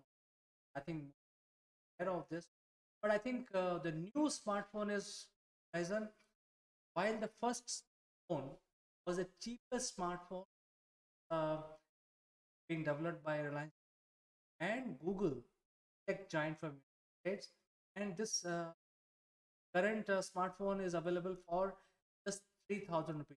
Next one is more powerful and will be available for 6,500, something. So, so this mobile phone is slightly more punchier. It will have more tech in it. And see what happens is when we use our mobile phone, like 1.5 lakh rupees to buy these devices. Uh, but I think security is becoming now. When we talk about security, half of the things that we cannot do, even if we spend 1.5 lakh rupees for $1,000 mobile phone, or even $1,500 mobile phone of dead weight, basically the expensive. Most of the things which are which we do is this low cost mobile phone. 90% of our activities that we do today, WhatsApp, checking, browsing, watching a movie, this device, which is a low-end device, just 6,500 is going to be launched very soon, a couple of months' time by Reliance Jio, and this is going to do most of the things that we mobile devices, smart devices for. So we don't have to really do. Uh, these are expensive to so much, and because of security, half the things are not allowed now. What were what was allowed, applications are allowed, like app are not allowed anymore. So what's the point in having an expensive mobile device when you 90% of your job is taken care by this device? So I think this is so interesting and it's logical. The thought process behind this device is also very logical. It is going to be Android powered, and they have created a new OS called Pragati.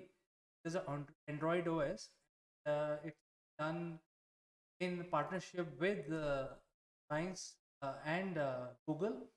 They have a low power Qualcomm Snapdragon processor, which is 1.3 gigahertz. And because it's a 1.3 gigahertz, you don't need a very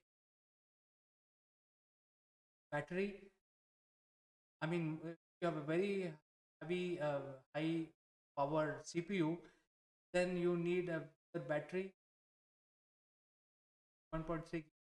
The battery size is also. So these are the main items in mobile where has Qualcomm Snapdragon processor, good quality.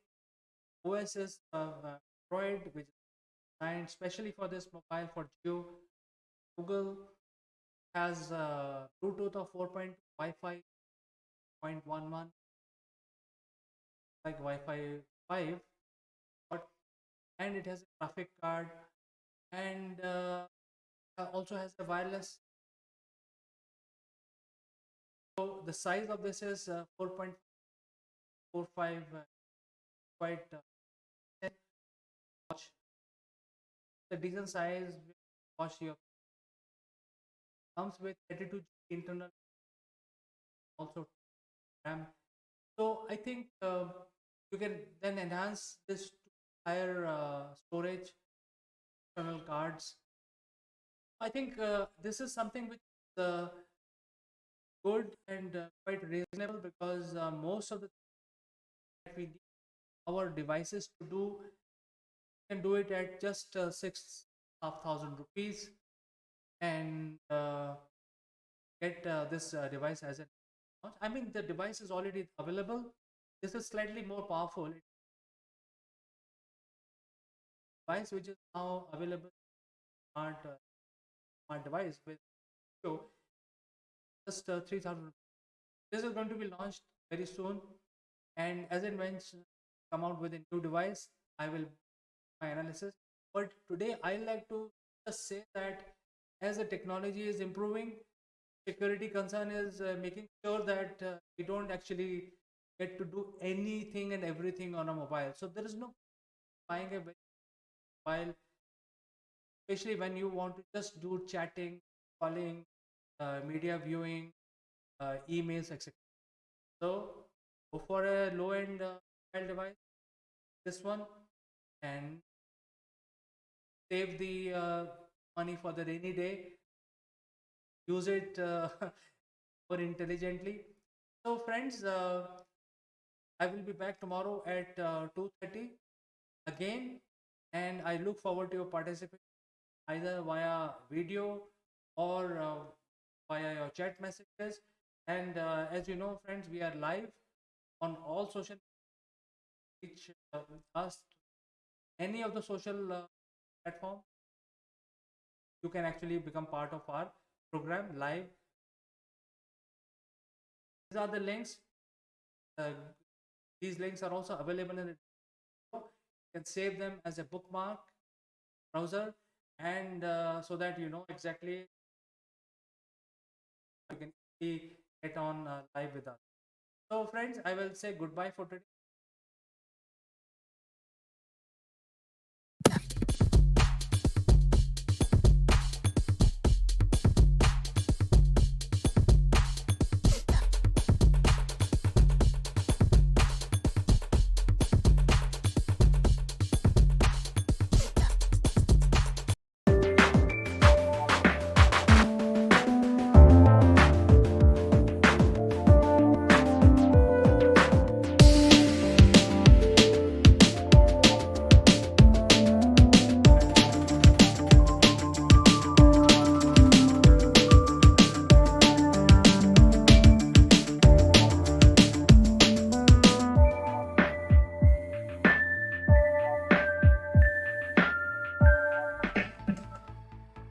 Hey, what's up, friends? Welcome to Akul Mac Live, and my name is Chandrakant.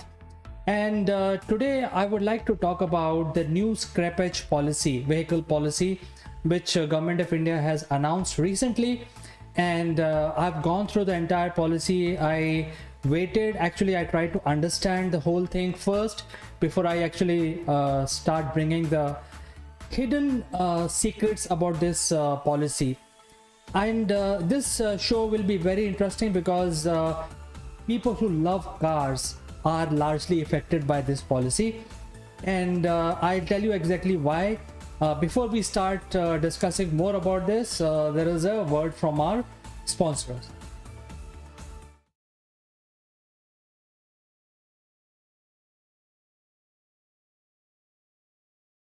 This video is sponsored by Performance Works International.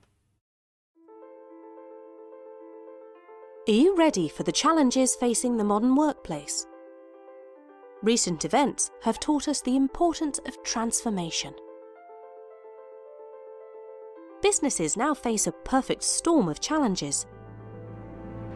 No business is too big to fail, and many are too slow to succeed. Our workforce is changing fast. We're entering a new age of empowerment, and everyone can contribute. The Inner CEO reveals how we can all play a part in making leading at all levels a reality. Written by Jeremy Blaine, an expert on business transformation and growth, it provides a roadmap to help everyone unleash their inner CEO and contribute beyond their job role, whatever their level. Traditionally, strategy has been owned by the few. Now it's time for the many to contribute. Leadership must come from a broader base. Everyone has the potential to step up and make things happen. It's a new model of collective and collaborative leadership which unleashes the power of people, enabled by appropriate technology and a supportive management structure. The book provides a roadmap for a bold new age of empowerment. Supported by a range of resources, the book provides a toolkit to help anyone unleash their inner CEO. Organisation health, development and growth is owned at all levels. Are you ready to unleash the inner CEO?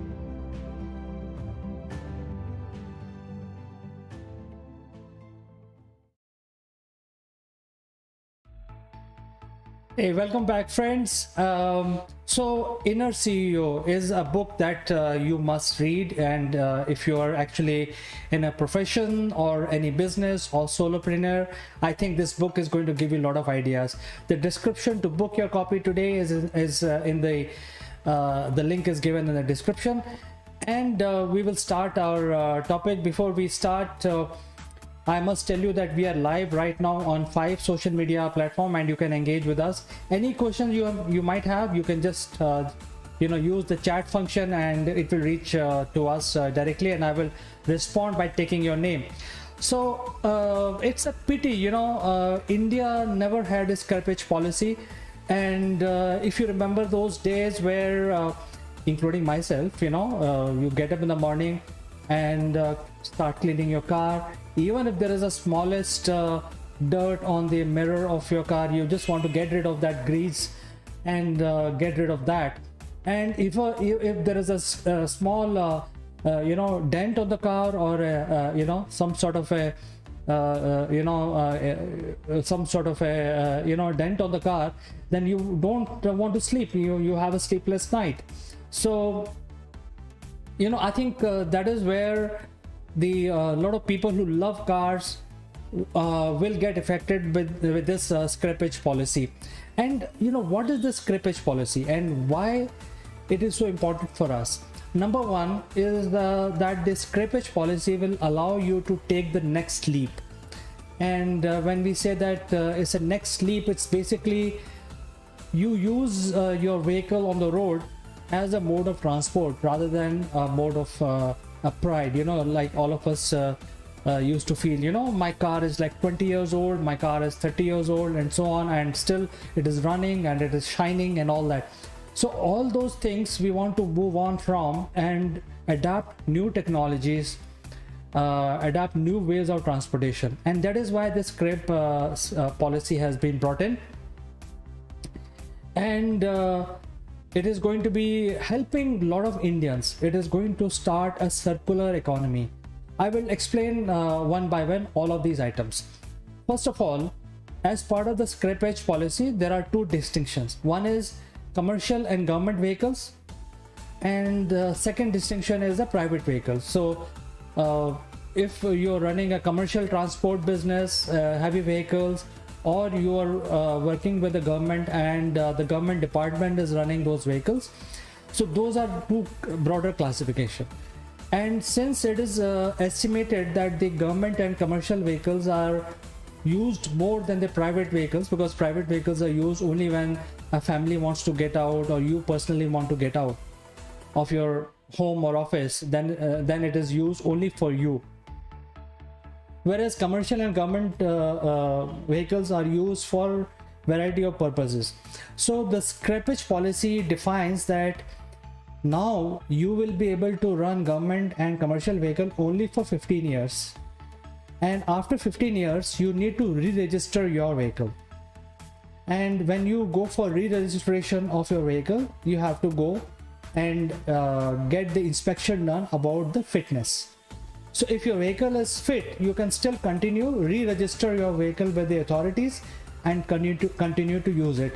But I think it's likely unlikely that you will be able to show that the vehicle is new, because if it is 15 years old, it's going to be old. The second thing is, for the private vehicle owners, the limit is 20 years. So you can actually use your car for 20 years, and if your car is fit enough to ply on the road, you can take a fitness certificate, get your car re-registered, and then still use it. And there are further classification that how much how many years you can use this old vehicle. So I think first thing that we need to understand is 15 years for commercial and government vehicles and 20 years for private vehicles, and that is a free limit. Now when you go for scrapping it, there will be a lot of scrape outlets. You can go to the nearest one, which is going to be set up in next 2 years, and then the scrap yard will actually give you 4 to 6% of your vehicle price, market price, for scrapping it. So suppose you have an old vehicle, you proceed you decide to scrap it, you go to the nearest scraping point, and the scrap yard will give you 4 to 6% of the vehicle's value back to you. So you actually gain 4 to 6%. And in addition to giving you the value of the vehicle, they will also give you a certificate that you have voluntarily decided to scrap your old vehicle, and here is a certificate along with the 4 to 6% of the value of the car. Now you take that certificate and then obviously want to buy a new car. So when you buy a new car, you have to buy the car and then re-register the car with the authorities, and the registration fee, there will be a discount of 25% for private owners. Suppose you are buying a private car for your own personal use, there is a 25% discount or reduction in the fee if you show the scrap certificate. So it is important that you get your old vehicle scrapped, get the certificate, get about 4 to 6% of the old car value, get a discount in registration fees up to 25%, and if you're government, you will get 15%, or government or commercial. So you get 25% discount over there, and then if you show the same certificate to the manufacturer of the car, a new car, they will give you additional allowance of 5% discount on the new car. So I think these are win-win for everybody. People will tend to use newer technology, newer vehicles, things like electric vehicles, things like more automated vehicles, vehicles which can be controlled using your mobile devices, etc., with latest features. And there is no reason to use the older vehicle and spend a lot of money. So get the older vehicle scrapped, get value out of it, get a certificate from the scrap yard, go to buy a new car, go to the showroom and get 5% discount on the value of the new car, as well as 25% discount on the registration fee of the car. Now when it comes to the road tax, on a new car there will be zero road tax. So I think it's a win-win for everyone. This is going to start a new era because of this a simple scrap policy of Indian government. Most of the Indian will benefit because they will get better discount on adopting newer technologies, newer vehicle for themselves, mostly electric vehicles, which will be cheaper to run, cheaper to operate. There is no maintenance after 6 months or 1 month or whatever, because in commercial it is a monthly maintenance, and in a private it's like six months or 1 year. Electric cars does not require maintenance regularly. The maintenance cycle is 3 years. So you will actually go ahead and get discounted price on a newer car, and you run the electric vehicles at a lower cost, and that will save lot of money for India. Why? Because India don't have to spend their foreign exchange, which is they can save foreign exchange reserves, and they don't have to spend that money in buying crude oil from oil producing countries, because if more and more Indians adapt to electric mode of transportation, there is no need to buy expensive crude oil from outside. So there is going to be a lot of benefit as a nation we will get. And India is such a large country, if even if 50% population move on to electric vehicles, there's going to be huge saving in terms of foreign exchange. Number two is that we will actually lead the way globally, because we are almost like 20 to 25% of the global population. So we will lead the way of showing to the world that how we can bring environment change, by adapting the newer ways of transportation. We can actually have the latest vehicles with latest technologies, and also benefit the environment. So we will save the environment. We will actually add new ways of doing business. We can save the foreign exchange by just this policy which the government of India has announced recently. By the way, for the commercial vehicles, the policy will be activated in 2023, and for personal vehicles it will be activated in 2024. So we still have time, but I think it is a very important step, because I think by changing a small policy, it will change the way we actually approach our transport infrastructure, roads, etc., and vehicles, and a dependency on fossil fuel. We actually move towards adapting newer methods, and it will also start more boost to electric car manufacturing agencies. It will also give there'll be new scrap yards for specialized in scrapping your car, older vehicles. And once this whole thing becomes very smooth and running, then it will become a system. Every 5 to 6 years, the technology will be replaced. You will have a newer car. India will move ahead at a much faster rate. You get your old vehicle, which will be in millions, scrapped, and get your new car, and you always drive the latest model.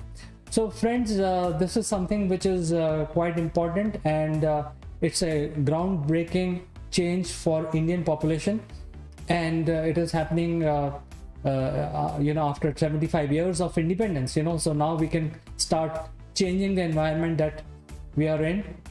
We have a large population to support. I think it's very important for all of us to embrace this new policy and get ready to get our old car. However, we are in love with our car. We all love our cars. We don't want our car to be scratched.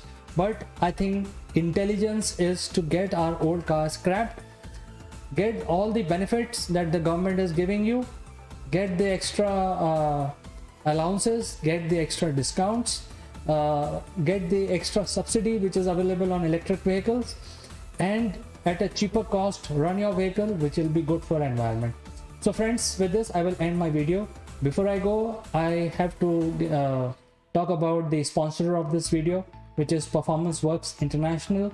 The book called Inner CEO, you must have it, and you can go down in the description. The link is in the description to register your copy or book your copy. And by the way, the audiobook is free. The ebook is only for $3. So with this, I will end for today and meet you in the next video, my friends. Thank you. Bye-bye.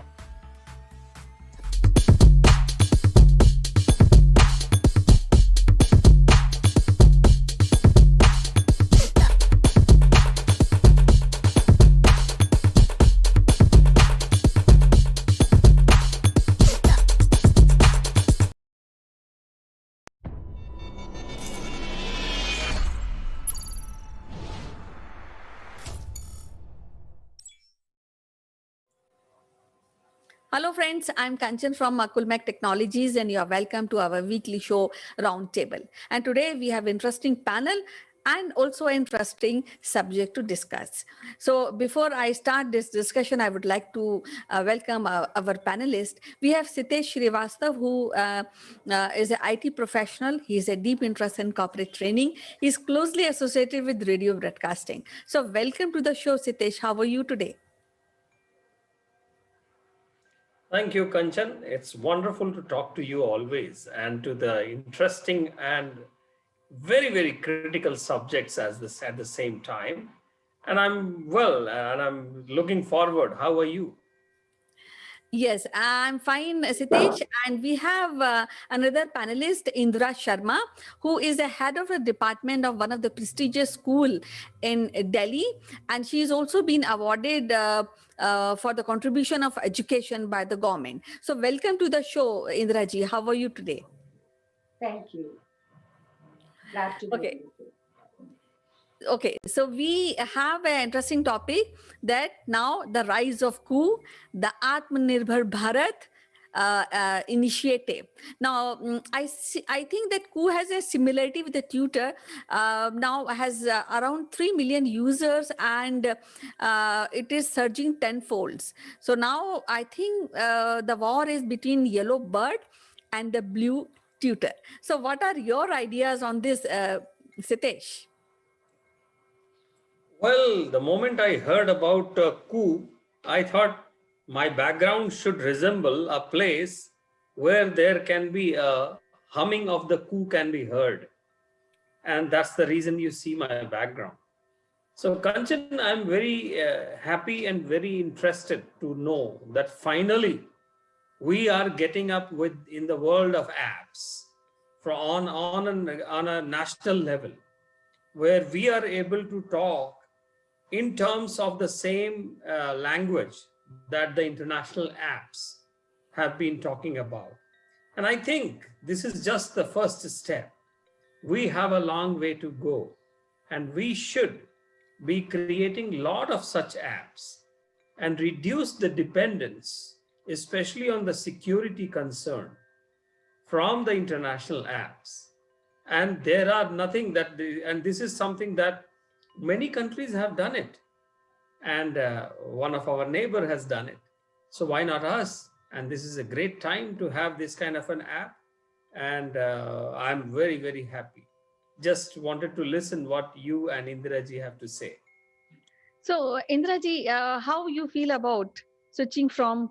First of all, have you downloaded Coup, and are you using Coup?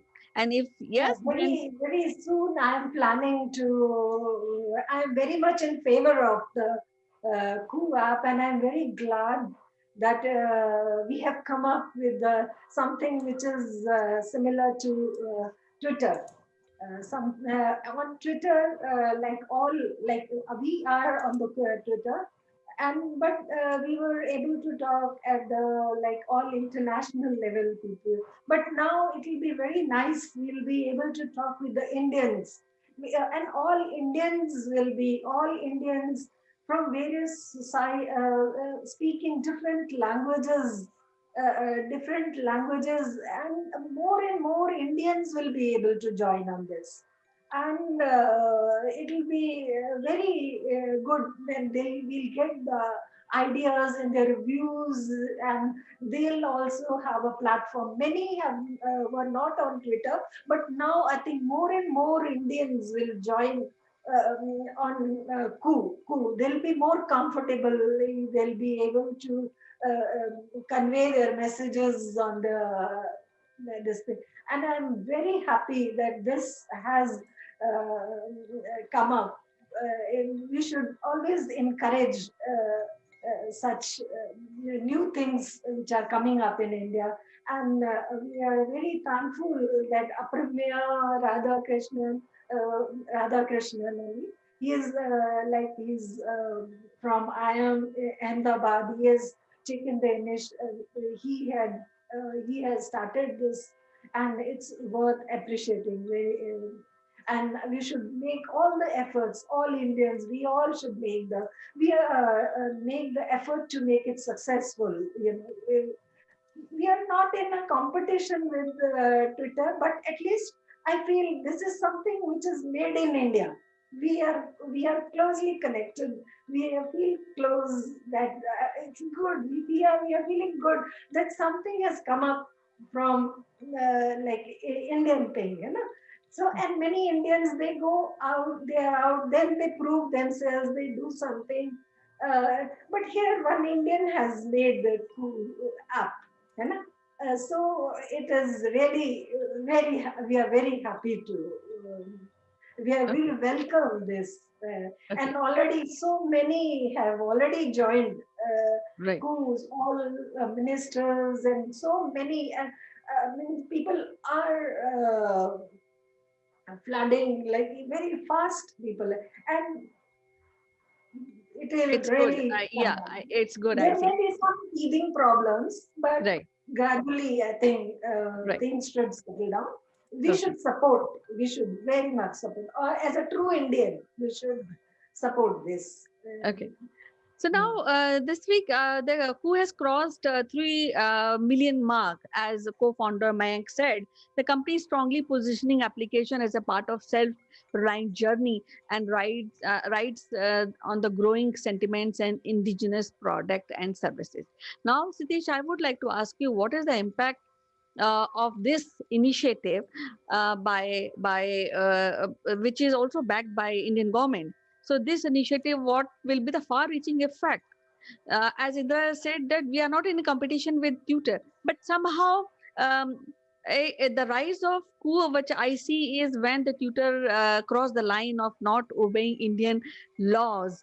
So this is how, though the company is there from 2020, now there's a surge in this coup initiative. So what do you think about this? Well, Kanchan, the important point is not about whether Twitter has crossed certain diktats or certain policy matters, or other social sites have done the same. The crux of the matter is that whether social media is going to influence the national governments or the international governments in the matters that are internal to those nations. That is the crux of the matter. Whether it is Twitter, or it could be Facebook, or it could be something else, or it was TikTok. So I think the importance of it is about whether these social media tools, who are basically residing outside India, their servers are residing outside of India, where do we draw the line between what is being promoted, what should be promoted, and what is not being promoted? And I think that is where the crux of the matter is. And when Twitter banned earlier former President Donald Trump, that is where I think the governments of the world, they started taking a notice that now Twitter can also ban a political outfit, a political leader. And if that is the case, then it can do that for any other government where Twitter is active. And that was a message that was sent out by Twitter. Similarly, in the Cambridge Analytica case, we have seen that the elections can be manipulated by Facebook or the tools on the Facebook. And I think that is where I think the more and more the governments will have to take a call about the data not crossing the borders, which is very well actually documented and progressed and processed in the banking system. Why it is not being followed in the social media is the question. So that is the political part of it. I am very happy that the Indian IT engineers, software engineers have shown that they can do an app altogether on their own indigenous app made. And that is the capability I want to focus on. Now I don't want to focus on what is right or what is wrong in terms of what message is passing by. I believe that if the systems are defined from the day one what they are intended to do, and when they are coming into any country, they have to take certain orders from the government, whether they are in India or they are in Bangladesh.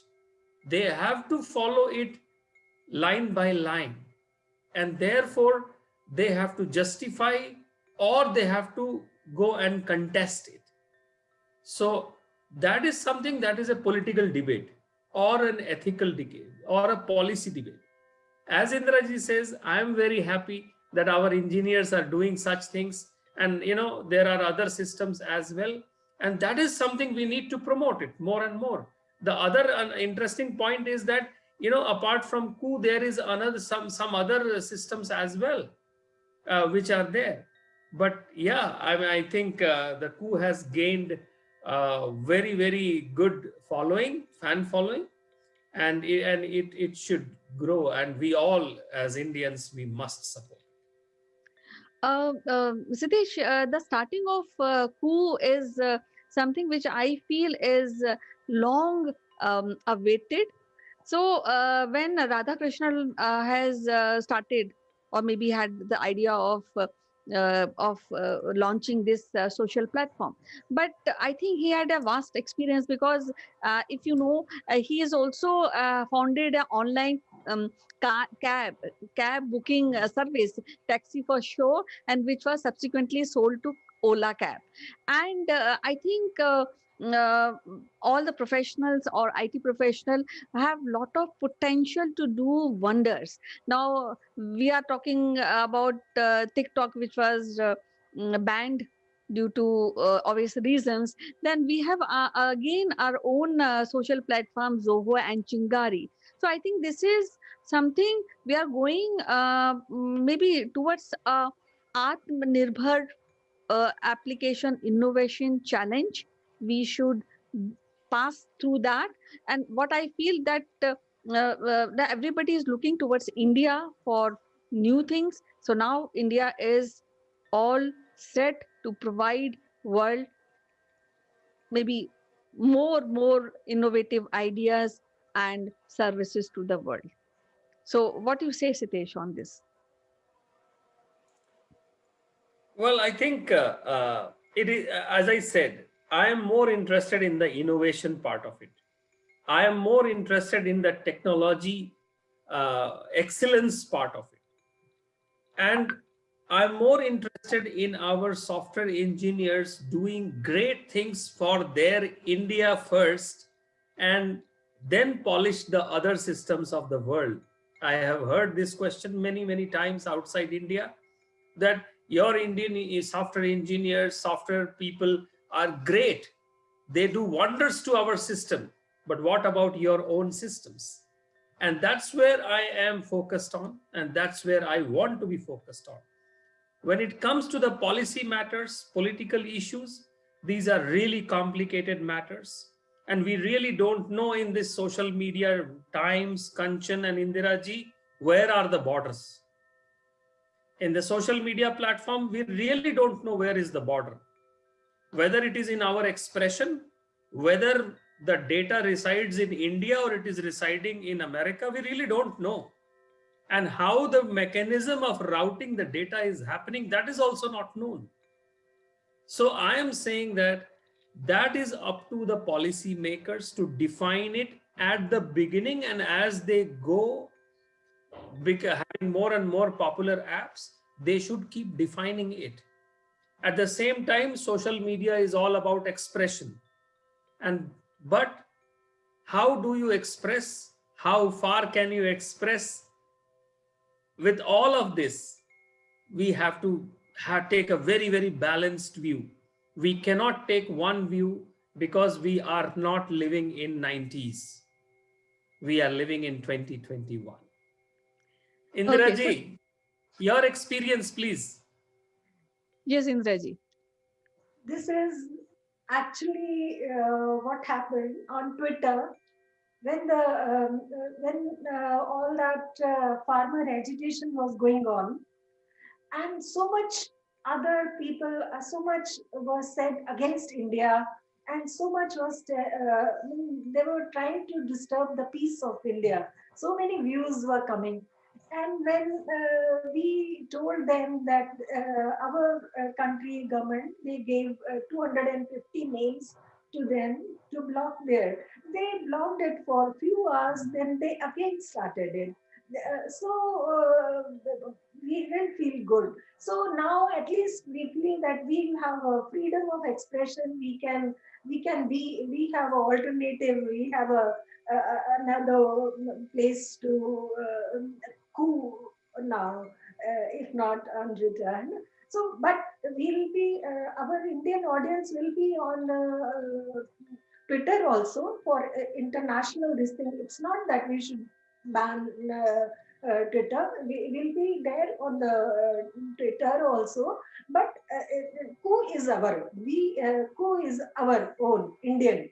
And it gives me, at least I feel, more and more things should, like all Indian things, should come up. Or IT people, they are really doing well. They are our IIT Roorkee people. I remember during COVID days, how we were not making the kits, the PP kits and ventilators and all.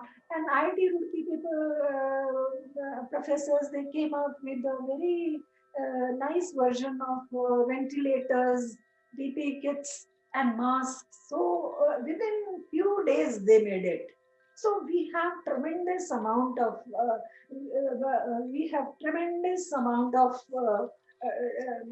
talent in our country. So when we see our country doing something, we feel good. And it should be encouraged. And why our Indians, I feel, should go out and then they should make themselves success. Why we cannot do here only? No? They can do something here only. Okay, And so yes, actually, there's after 2014, there are many things which are happening in India, and people are looking towards India. In fact, many people who are staying outside also coming back to India, because the happening place on this earth is right now India. So now, when we are talking about the Atmanirbhar application innovation, and we talking about who, that's a very important, I think, a step towards connecting to Indians. And in fact, Prime Minister Narendra Modi also mentioned about who in the Man Ki Baat last time. So yes. I think that is a great platform where Indians are talking to Indians. And who knows that maybe Trump may join who because he's already out of Twitter. What do you say, Sitesh? Well, I am not sure about that statement.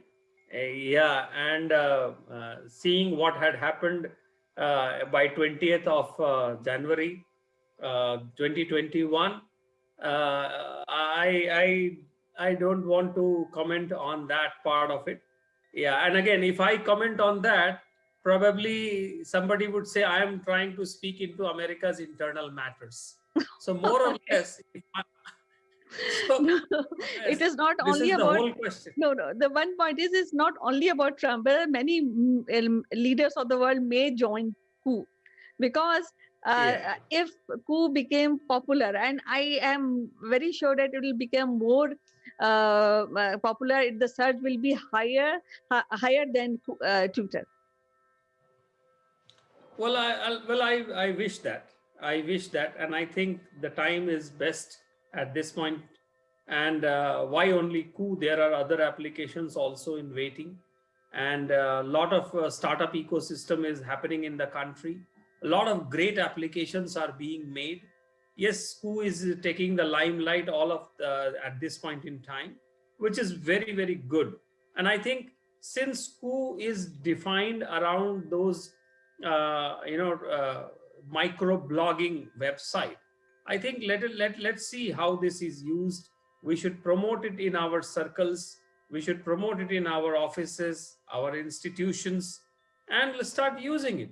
But I also agree with Indiraji when she says that we are not going to leave Twitter, and that's where we are not going to leave Facebook, or we are not going to leave LinkedIn. Okay, but if you see the whole point, it had to come. It had to come because in this social media world, the borders have become diluted more and more. And that is the reason people, certainly when they click a link to update, when they write something, they don't realize that first of all, where is that going? Is that going to a server residing in Delhi or in Mumbai, or it is going in Montreal? We really don't know. And therefore, social media uh, needs to be sensitized. I think it is important, and now it is a great time to sensitize people about social media. It's not just fun, and we don't know when we cross the limits in the fun. And therefore, there are a lot of challenges that we are seeing. Now, freedom of expression, when we talk about freedom of expression, there are so many connotations about it, so many strange thoughts are around it. What is a freedom of expression for each one of us here could be different. And therefore, it is actually, we should go by what the nation says, what the IT Act says, what Section 69A of the IT Act says, and what is happening in terms of legislation. Today we hear that New Zealand is saying that they will ban Google, and they will go out for a blackout, but it is fine with them. They are ready for that. China already does not have Google. China does not have Facebook. In Gulf regions, WhatsApp is not there. So it is a great thing that we have done something, but we will coexist. And therefore, this coexistence gives us the best of our democracy. And that's what I feel. Yes, you have raised a very valid point that there should be sanitization. There should be some rules about this social media, what to put, what not to put, and how to put actually.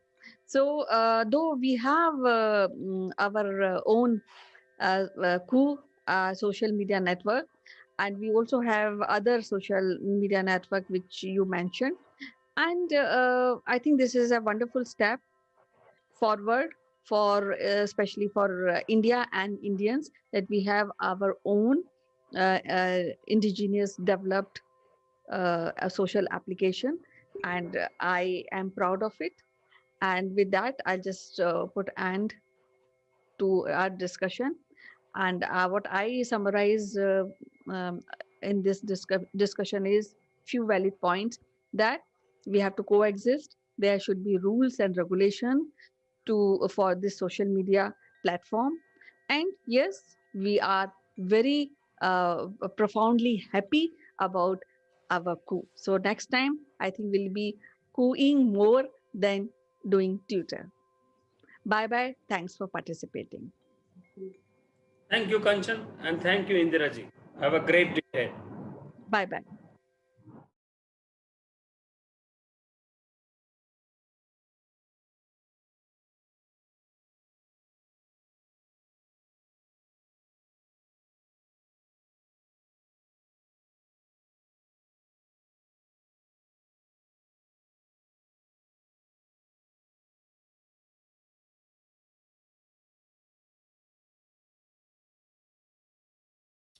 Hello friends, welcome to Akul Mac Live, and today I want to discuss the importance of democracy and what next we can achieve in the area of democracy.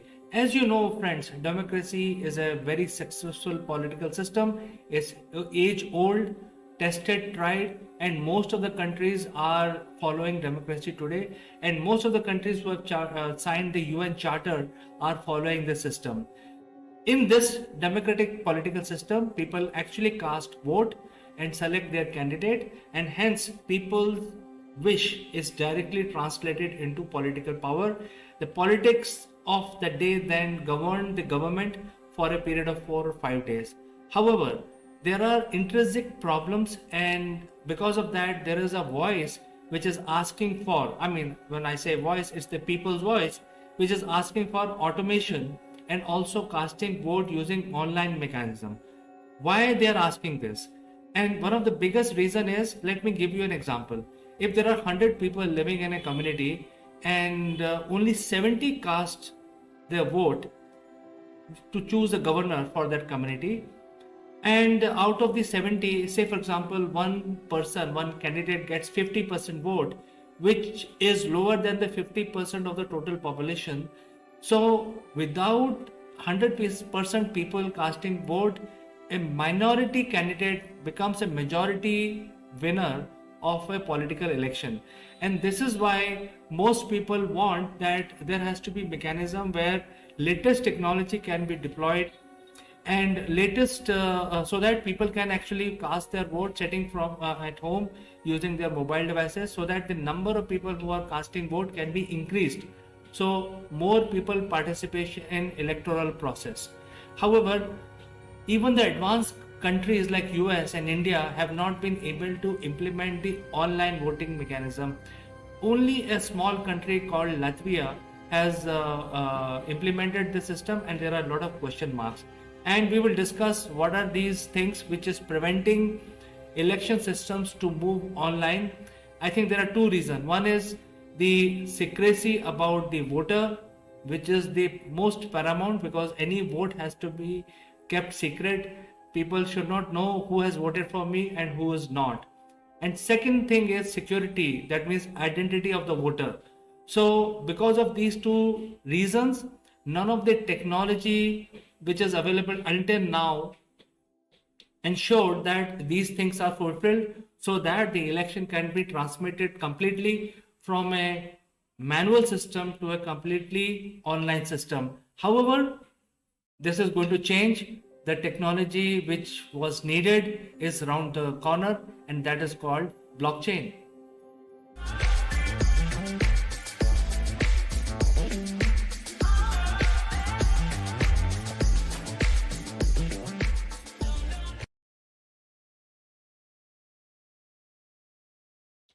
Friends, blockchain was really invented in 1991, but then at that point in time, there were not many takers for it until 2009, when the cryptocurrency was developed using blockchain technology. Blockchain is, as the name suggests, is a very intuitive technology which secures each and every information in chunks of blocks, and each of these blocks are encrypted, which makes it virtually impossible for anybody to hack it. In fact, because of this intrinsic quality of blockchain technology, most of the financial institutions love this, and they want their core systems to run using blockchain. And because of this, even the cryptocurrency is designed on blockchain, and hence it is virtually not hackable by anyone, government or non-government agencies. It's highly secure. So moving on, how it is going to help election process? Well, now because of the power of blockchain and the ethical hacking or unethical hacking is being so prevalent today, the threat of taking your identity being stolen on the internet is far greater than it was ever. So there is a new version of web which is going to come, and it is now dubbed as Web 3.0, completely based on blockchain. And since the blockchain technology is so advanced, it will not allow your identity to be taken, to be stolen, or to be misused. It is virtually impossible to do that. And because of that, the next wave of web, which is going to come up in a big way, will not require any passwords. So if you have a one identity, for example, in my case, I have my name, I can use my web using the same identity, and I don't have to use multiple passwords for multiple applications. So the different applications which are existing at this point in time on web will dissolve, and then you will use one web and multiple things on the web without getting logged in into multiple things at the same time. So that is one aspect of blockchain when it comes to web 3.0. And when the web 3.0, which is like a couple of years from now, I don't see any hindrance of taking the electoral process also onto the internet, where since your identity is proven, there is no need for proving your identity or walking up to the casting center, or as we call it, where you actually cast your vote. You can do it from your mobile, and that will make it very, very foolproof. And because of that, blockchain is going to allow these politicians and political party to start thinking, or the government of different countries to start thinking, how can we take this election process onto the internet so that more and more people can read my manifesto, engage with me online, and also cast their vote online without the risk of anybody stealing their mandate which they have casted for a particular candidate or a particular party.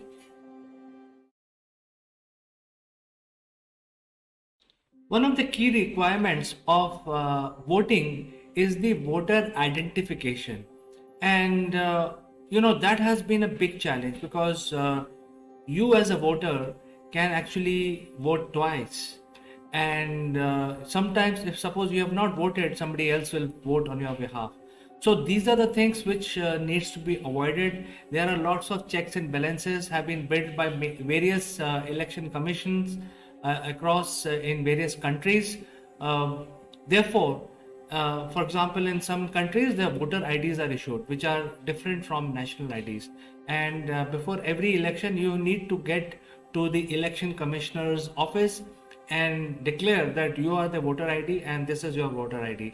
And just before the election, a list is produced to ensure that these are the authorized voters who are going to vote in this election. And this list is circulated on the casting station. And when you approach to cast your vote in that particular place, the voter ID is then validated before you are allowed to cast your vote. There is another issue which primarily will be resolved with the blockchain being coming up, and that is regarding how your voter ID, after you have casted the vote, is not transmitted back to the political party. The political party should not know who has voted for me and who has voted for me. In both the cases, it should be kept secret. So while you have to ensure that the right voter is following the right practice, at the same time, you don't want to share that information with the political systems. So the political commissions in different countries will have these challenges. Primarily, the blockchain will resolve the identification part of it, and also there will be a new requirement. That means a new system will be required, which will knock off the ID before taking the voter choice into the database of the voters. So I think there is a requirement to bring in that security and secrecy into the system using the blockchain technology, so that the identification of the voter is foolproof. At the same time, the voter identification should not be made public. And that is what is the challenge, the biggest challenge we have in transmitting or converting our manual system, which is currently paper based or electronic machine based, into a completely online system. The key requirement of democratic political system is people actually assemble in thousands. They want to listen to the candidate whom they have selected, or they want to listen to multiple candidates at the same time about what are their policies going to be, what they will do for us. And because of that, the huge rallies are organized. These rallies are where a lot of people come, millions of people actually listen over the television and radio sets and also through the internet, and they want to know exactly what is this candidate or this party, what are their plans are, how they're going to execute and govern my community, my country, my state, etc. And that is why the political rallies become a very, very important part of a democratic system, because if there is no communication from one to many, how the confidence building will happen among the people, among the masses, so that they will go and cast their vote for their candidate of choice. So it is very important that the online system must provide provision, the new online system, so that the candidates will be able to interact online with the people. So the new system, which eventually will migrate, will not only provide the identification verification, but also provide mechanism to candidates where they can actually conduct or hold online rallies or online debates, so that masses can hear and understand what is their strategy going to be in order to govern their area, their country, their state, etc.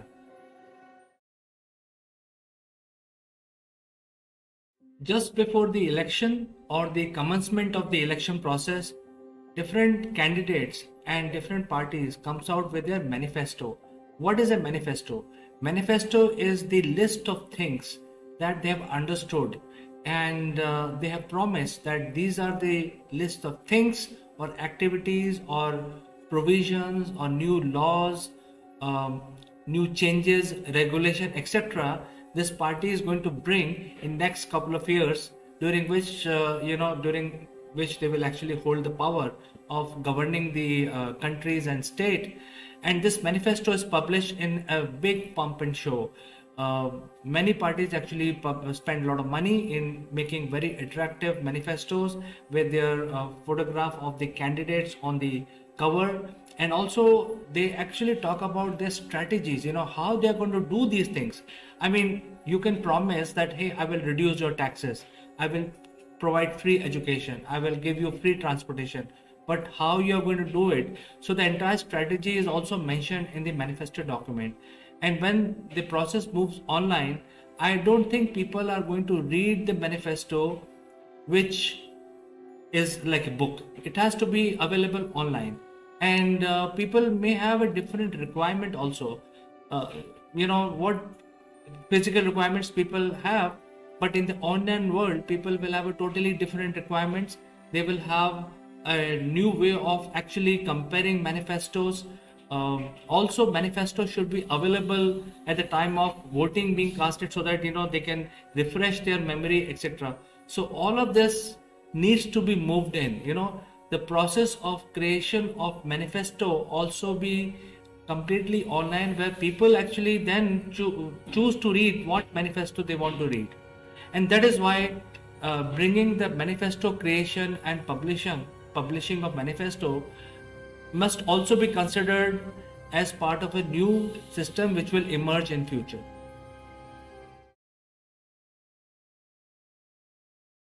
In the current system, many countries mandate that the background of the candidate of the party who is standing in the election must be transparently conveyed to the people. And there is a process around it, so that people can know what is the kind of candidate or what is the kind of person they are choosing to lead their next 4 years or 5 years. So this is a very important process, and there are lot of legal implications around it.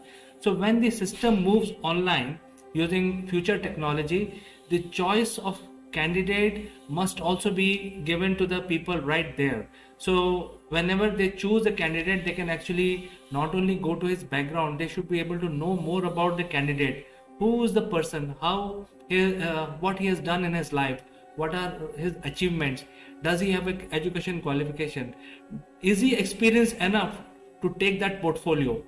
Those kind of things, they have to be very, very clearly mentioned. So far in the manual system, none of these things are very, very clearly defined. But when the system moves online, I don't think the candidates will be able to hide from this reality. And hence, the new election system, which is based on blockchain, will allow propagation of this ability of the candidate to tell about themselves to the people, and hence it will become also a very important part of the future election process.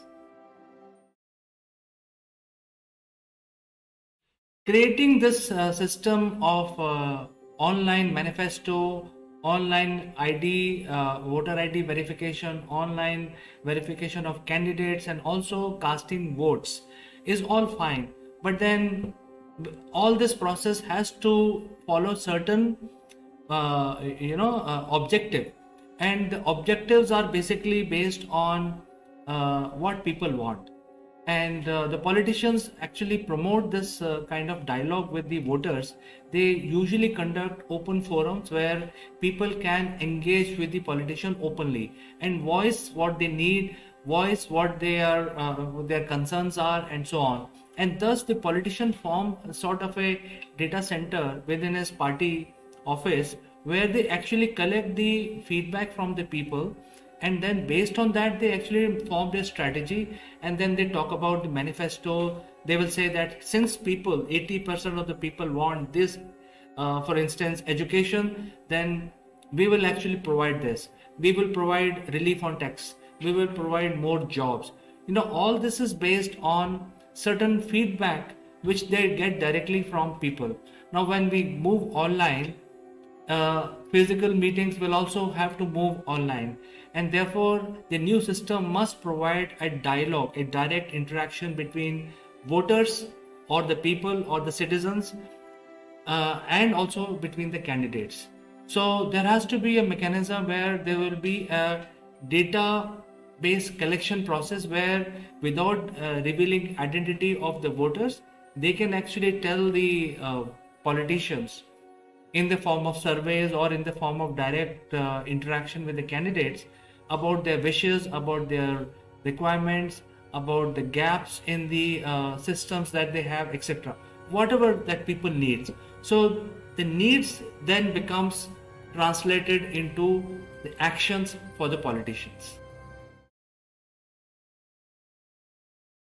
When we are equipped to conduct our political elections completely online, that means we are able to transfer all the current systems onto the online mechanism, provide security, secrecy, etc. Still, the voting process is such a complicated process. It actually gives out a lot of data points. It actually conducts a big survey. It does not only provide information about who is going to be the winning candidate and who is going to be the president of the country, who is going to be the prime minister or chief minister of a state. Actually, it gives a lot of other information. It also gives information about how many people voted for a particular candidate based on particular ideology. It also gives information about how many different types of people speaking different languages and how they have voted. So basically, lot of data patterns emerge out of a voting process, and it is happening even today. How the people are voting will determine how the voting process will evolve in next 10 years. So therefore, considering the gravity of secrecy and security, the new system will have to be ensuring that these data analysis or data marts should be used responsibly, because by way of millions of people voting on the same system, the system will have the ability to create different demographic, different kind of data scenarios and presenting that to the government. And so therefore the election system must be immune to all this data analysis. There could be some other data processing, there could be some census based data processing, but I think that we have to think. Right now the clarity is not available right now how this whole thing will pan out, but I think one thing is very clear, that eventually sooner or later the election process has to move in the online medium. Friends, the future looks very promising. Blockchain is very promising technology. I think we must accelerate our efforts. All the governments across the world must accelerate and bring out Web 3.0, which is based on blockchain technology. It will actually create a lot of good infrastructure for us. It will also increase a lot of secrecy. It will also protect our identity, and we also be able to launch our election system completely on Web 3.0, and this will also increase the participation of number of people voting, because currently it is less than the number of voters which are available, because many people don't go to vote. And because of this quality, you will be able to launch out applications for voting with security and secrecy on the mobile devices of the people, and then you will be able to make the election process mandatory. That means if the citizen is in the country, you have to vote either for this party, this candidate, or somebody else. You have to vote. It must be made compulsory. Or you can say that, hey, I don't like any one of them, and you can abstain. But voting has to be compulsory. So once that blockchain based Web 3.0 comes, I think we are going to enter a new type of political system. It's going to be very exciting. Let me know what you think about this, and I'm eagerly waiting for your comments. As you know, I respond to each and every comment. So I say goodbye only for today, to catch you again in the next one.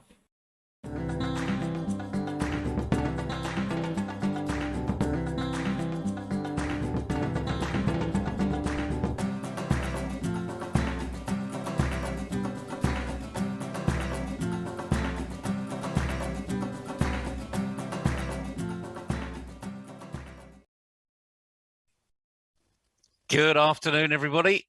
And it is Monday. And we're going to call this Monday Motivation, because we all need motivation, don't we? We all need that little spark in our belly that gets us up in the morning. But the good news is, if you're watching this show, you're already up. So you need to celebrate that, actually. We forget, you know, waking up is a good thing. Even if you press that snooze, 9-minute snooze on the radio, you'll wake up again and again and again and again. Eventually, you'll get out of bed. But question for you is, if you press that snooze button, and by the way, I do that, okay, how many times do you press it? Why do you press it so many times?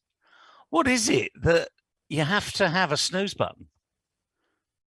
Now, I've grown up with snooze buttons.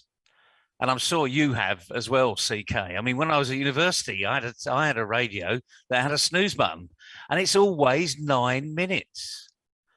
Now, I've asked lots of people why it's 9 minutes. I've actually got no idea, and neither has anybody else. So, CK, first question for you this Monday afternoon. Why is it 9 minutes? Is it a technical issue? Why is it 9 minutes?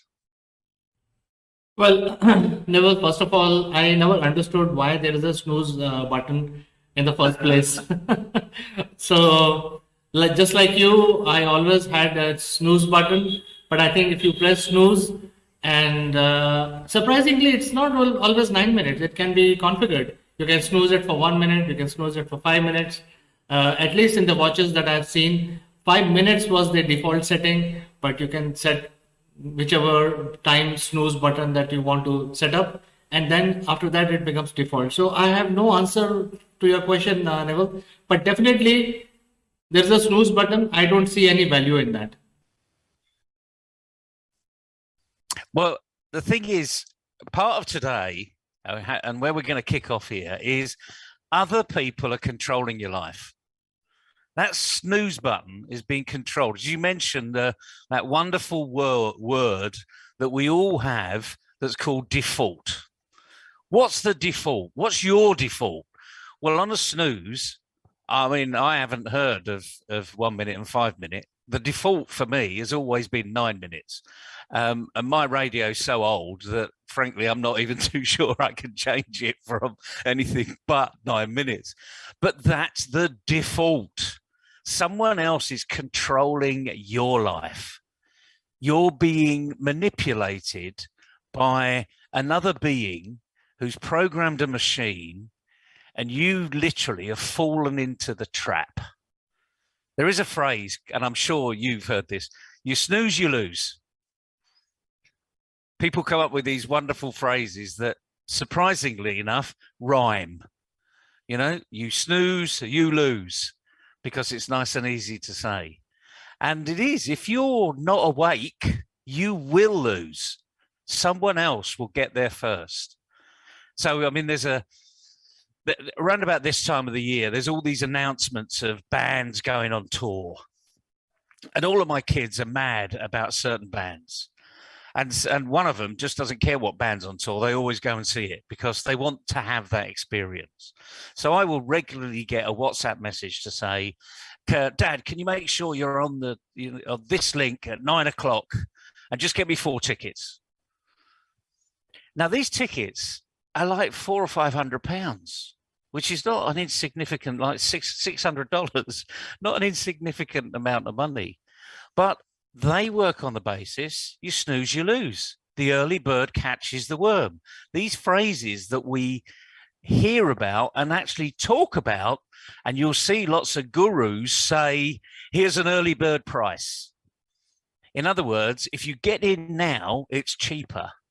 And what you immediately think is, oh, there's a lot of benefit getting in cheaper. But again, they're just manipulating you. It's got to be your choice. So the issue today is, if you snooze, you lose. Think of that phrase, because if you are snoozing, you are already losing, because you're being manipulated by somebody else. That default button on your radio or alarm clock has said you've got another 9 minutes. Why 9 minutes? Why have you chosen to conform to someone else's rules? And by the way, these aren't rules that are going to do anybody any good. There's no scientific reason why an alarm going off and a snooze is going to do you any benefit. As you said, CK, if the alarm goes off, I get up. And these days, if the alarm goes up, I do get up. It tends to be on a weekend where I think, oh, no, I'll have another 9 minutes. And I'm mentally thinking that, oh, I've got another 9 minutes here. And my wife is worse, frankly, because she will snooze and snooze and snooze. She'll hit that snooze button until you can't hit the snooze button anymore. She runs out of snoozes. And it's up to me then to take her a cup of coffee and say, wakey, wakey. And it's amazing how her nose can wake up to a smelling cup of coffee. What really wakes you up, CK? Well, Neville, I just want to say that I have missed flight with the snooze button. So I'm better off without the snooze button, because I know my mental clock is going to work and I know exactly when to get up, when to dress up, and when to rush for the, towards the airport. So there was a time when I have actually twice in my life, I missed my flight because of the snooze button. And after that, I made my mantra not to have any snooze. If there is a ring, if there's an alarm. In fact, nowadays, I don't even set up an alarm. I just, my alarm is somewhere here. I just tweak it and I'll get up before say for example, 5 o'clock, I will get up before 5 o'clock. But I think you made a very good point. The smell of coffee makes you awake, actually. It tells the brain that you should be awake now. And I think that is very, very important. The smell of coffee is something which is, I don't know how it is working on our brain, but it does. It definitely does work. Even if you're feeling sleepy and if you are offered a cup of coffee, you will immediately wake up. All your senses come alive. This is what I feel, Neville. Yeah, you're absolutely right, CK, and it's an individual preference. I can smell a good cup of coffee from 100 yards. Why? Because I like coffee, espresso in particular. So I don't like any additives. Sugar every now and again if I know the coffee's a little bitter, but no milk, thank you very much.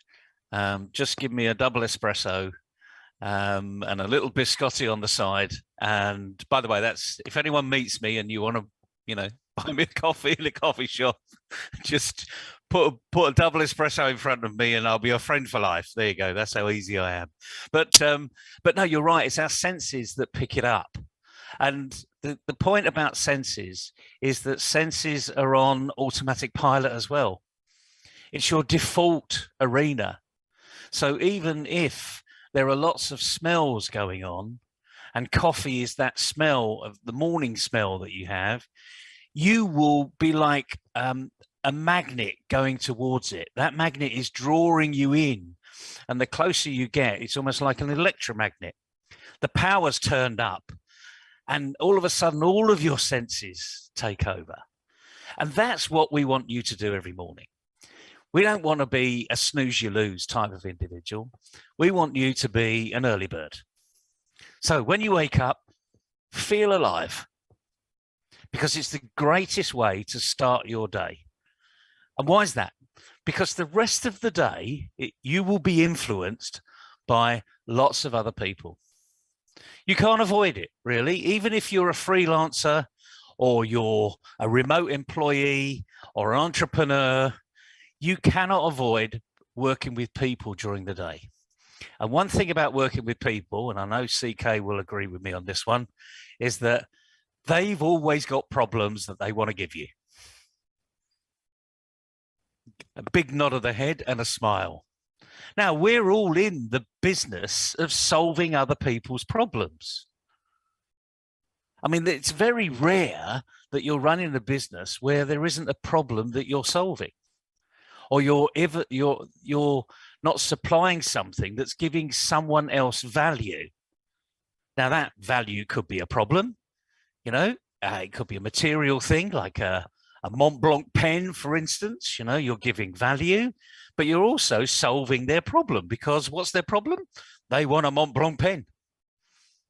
That's a problem. That's what you've got to solve. So all day long, you will be solving someone else's problem. And to be absolutely frank with you, that's pretty tiring. I mean, I enjoy it. I mean, I love it. But at the end of the day, I am mentally exhausted. And sometimes I'm physically knackered because it's been hard work. Now, that doesn't mean to say that I'm drained of energy completely and I feel as though, you know, I've not achieved something. No, I've achieved an awful lot. And that's what we want you to be. We want you to be successful.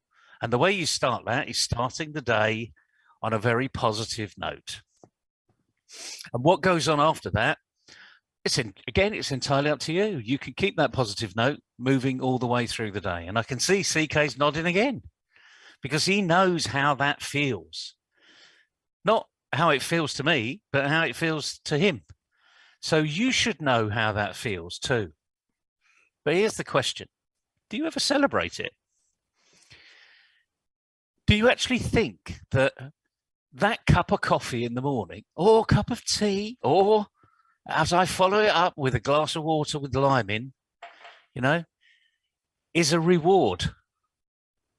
It's your reward. It's you rewarding yourself with a little thank you. And all too often, we don't say thank you to ourselves.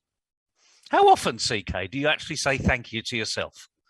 Physically, mentally, actively say thank you to yourself? Hardly, I would say never. I don't remember saying thank you to myself. But I think I remember one thing, that if you have a sunrise and a good cup of espresso, that is something which is outstanding feeling. I really adore this feeling. But I never said thank you even for that. The thing is, we don't, and yet we say thank you to everybody else. You know, thank you for your feedback. Oh, thank you for making me a cup of coffee. Oh, thank you for lunch. Oh, thanks for taking the call. You know, we say thank you. Good people say thank you all the time. Not in a soft sort of superficial way. They actually are meaning it from the heart. And that's important. But you are a really important person in this conversation. And you need to say thank you to yourself. And your example, CK, absolutely brilliant.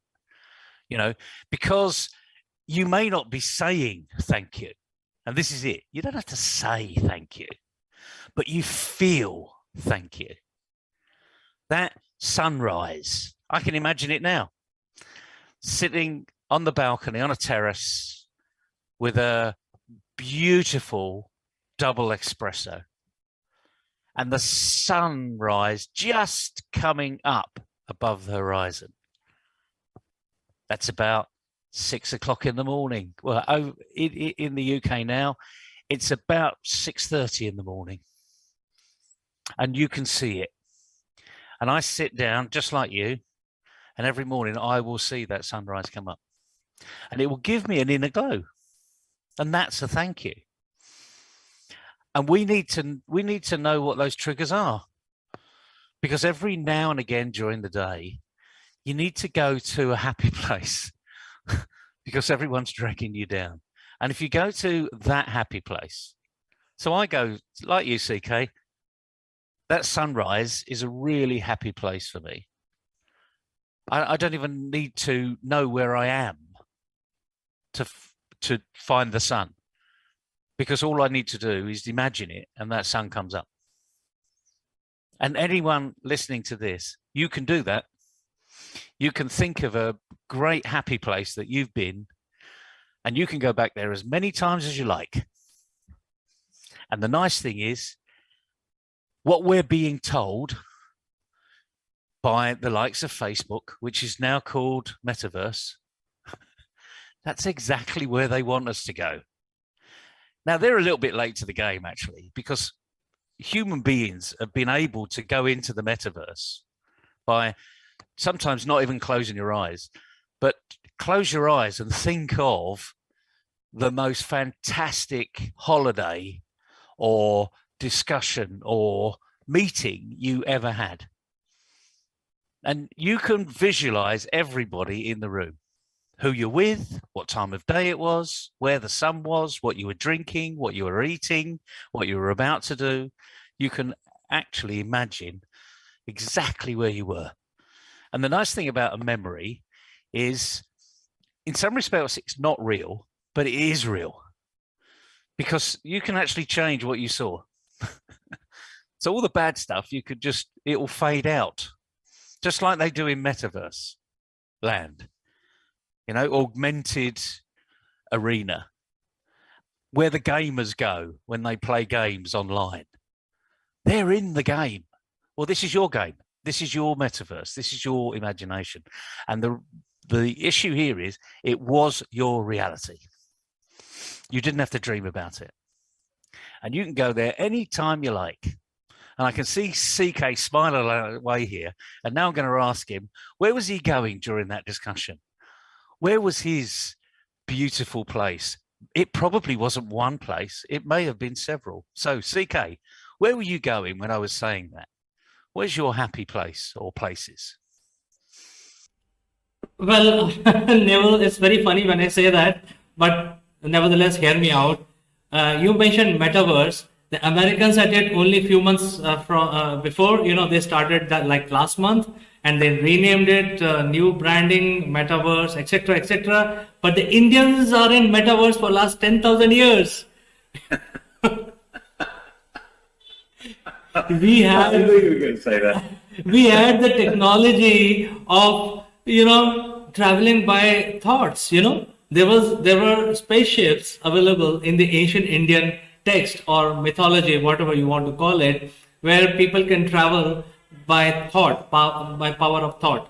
So to answer your question, where is my happy place? I think my happy place is in my office. I do always metaverse and reach down in my office and what's going on my screen, and that is my happy place. See, that's a brilliant answer, because you can physically go to that as often as you like, because it's your office. And you invite us into that office, which gives you more memories. So even though ours is an interactive video situation here, because I can't pinch him, anybody. I'm not actually physically in his office, I'm 6,500 miles away. So, but from the beauty of this thought machine that we might call a PC, or a telephone, because that's another thought machine. But it's not what's on the screen, it's who's saying it. There's your thought machine. So we can be very grateful to the people that have allowed this type of technology to help our thoughts translate from one place to another. Because I know you and I would find it quite difficult that if we weren't on this screen, I would send you a thought mentally and it might get there. But the likelihood is it wouldn't.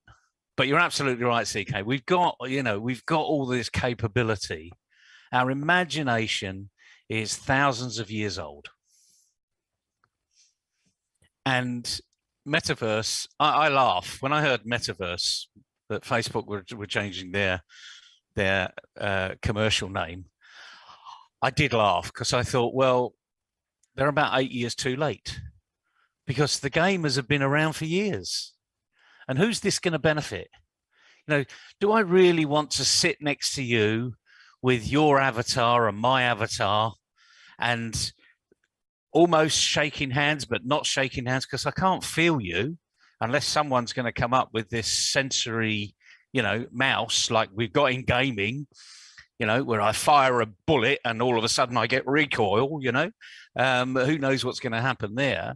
But do I really want that situation to happen? No, I'd much rather have what we've got here, where you can see my expressions and I can see yours. There's no third-party shielding going on. And as we both know, in the world of grooming, which is not exactly the greatest place to talk about here, but where you think you're talking to, a 21-year-old, fit person, and you find out they're a 65-year-old groomer. And that's not a great place to be. And I'm afraid that's what might happen in this default type world. Again, we're going to go back to this. This is someone else's world that they're creating for you. Well, what about creating your world for you? So it's been a fascinating discussion as we kick off this Monday Motivation. But the first thing is snooze, you lose. Don't snooze, Keep awake. When you're awake, keep awake. Get your senses going. That cup of coffee that CK and I can smell, we can taste it before we've even put the coffee up to our lips. We can actually see it and feel it going down our throat. I mean, I need a coffee now because I've been talking about a nice cup of coffee. And the thing about this is my memory is kicking in. My imagination is kicking in, and yet I can have a lucid conversation on something else. And that's where we say, they say that men can't multitask. Well, that's a load of rubbish. Because I literally am salivating over I need another cup of coffee. It's amazing, really. And you can do that. You can do that with whatever you really like doing. So today, 2 things. You snooze, you lose, and use your imagination. Use it as often as you like, because that's your choice. It's not a default. No one else is controlling you. It's your imagination. You can take it wherever you like. CK, as ever, it's been fascinating getting your insight into what I'm saying. Any remarks you've got on those 2 issues? Because again, we don't want to overload people in their thinking, because they just need to think about 1 or 2 things, and then they'll probably go and do it. Well, Neville, way back in 1984, when I was just a kid, I saw Sir Sean Connery playing for the world domination. They were playing a game and they used to shoot using lasers. And, if they lose a country, there'll be a shock. And the bigger the country, the bigger the shock. That is what I want to say for today. You're absolutely right, CK. And we had imagination then. And I can remember it now. So as soon as you said James Bond and, world domination, I knew exactly what you had. I can see the movie in the back of my mind being replayed in front of me. And I'm adjusting the controllers over here. And it goes, Russia, $40 billion. And, you know, and can't make the noises very good, but yeah, it was brilliant. And as you say, 1984, it wasn't even this century, it was last century. You know, so for all you youngsters watching out there, yes, we're both old, but we've been around a bit, and we can actually see how things unfold. But again, the main thing is CK's imagination was triggered by a memory, and that's what you can do. So again, the message today is: you snooze, you lose. Just think about that. So be awake, be aware, and let your imagination have fun with you when you need it. So you can trigger your imagination anytime you like. Having a bad day, close your eyes, have a cup of tea, coffee, glass of water, whatever it is, and just imagine a happy place. Peter Pan at a happy place or a happy thought. His mother. Thank you so much, Neville, for giving us such a motivational talk today on a Monday morning. I think it is going to make us awake, make us get things going for the rest of the week. We will catch up next Monday for the next motivational talk. Until then, I'd like to say goodbye for today. Goodbye, everybody. Enjoy your day. Remember, imagination's everything.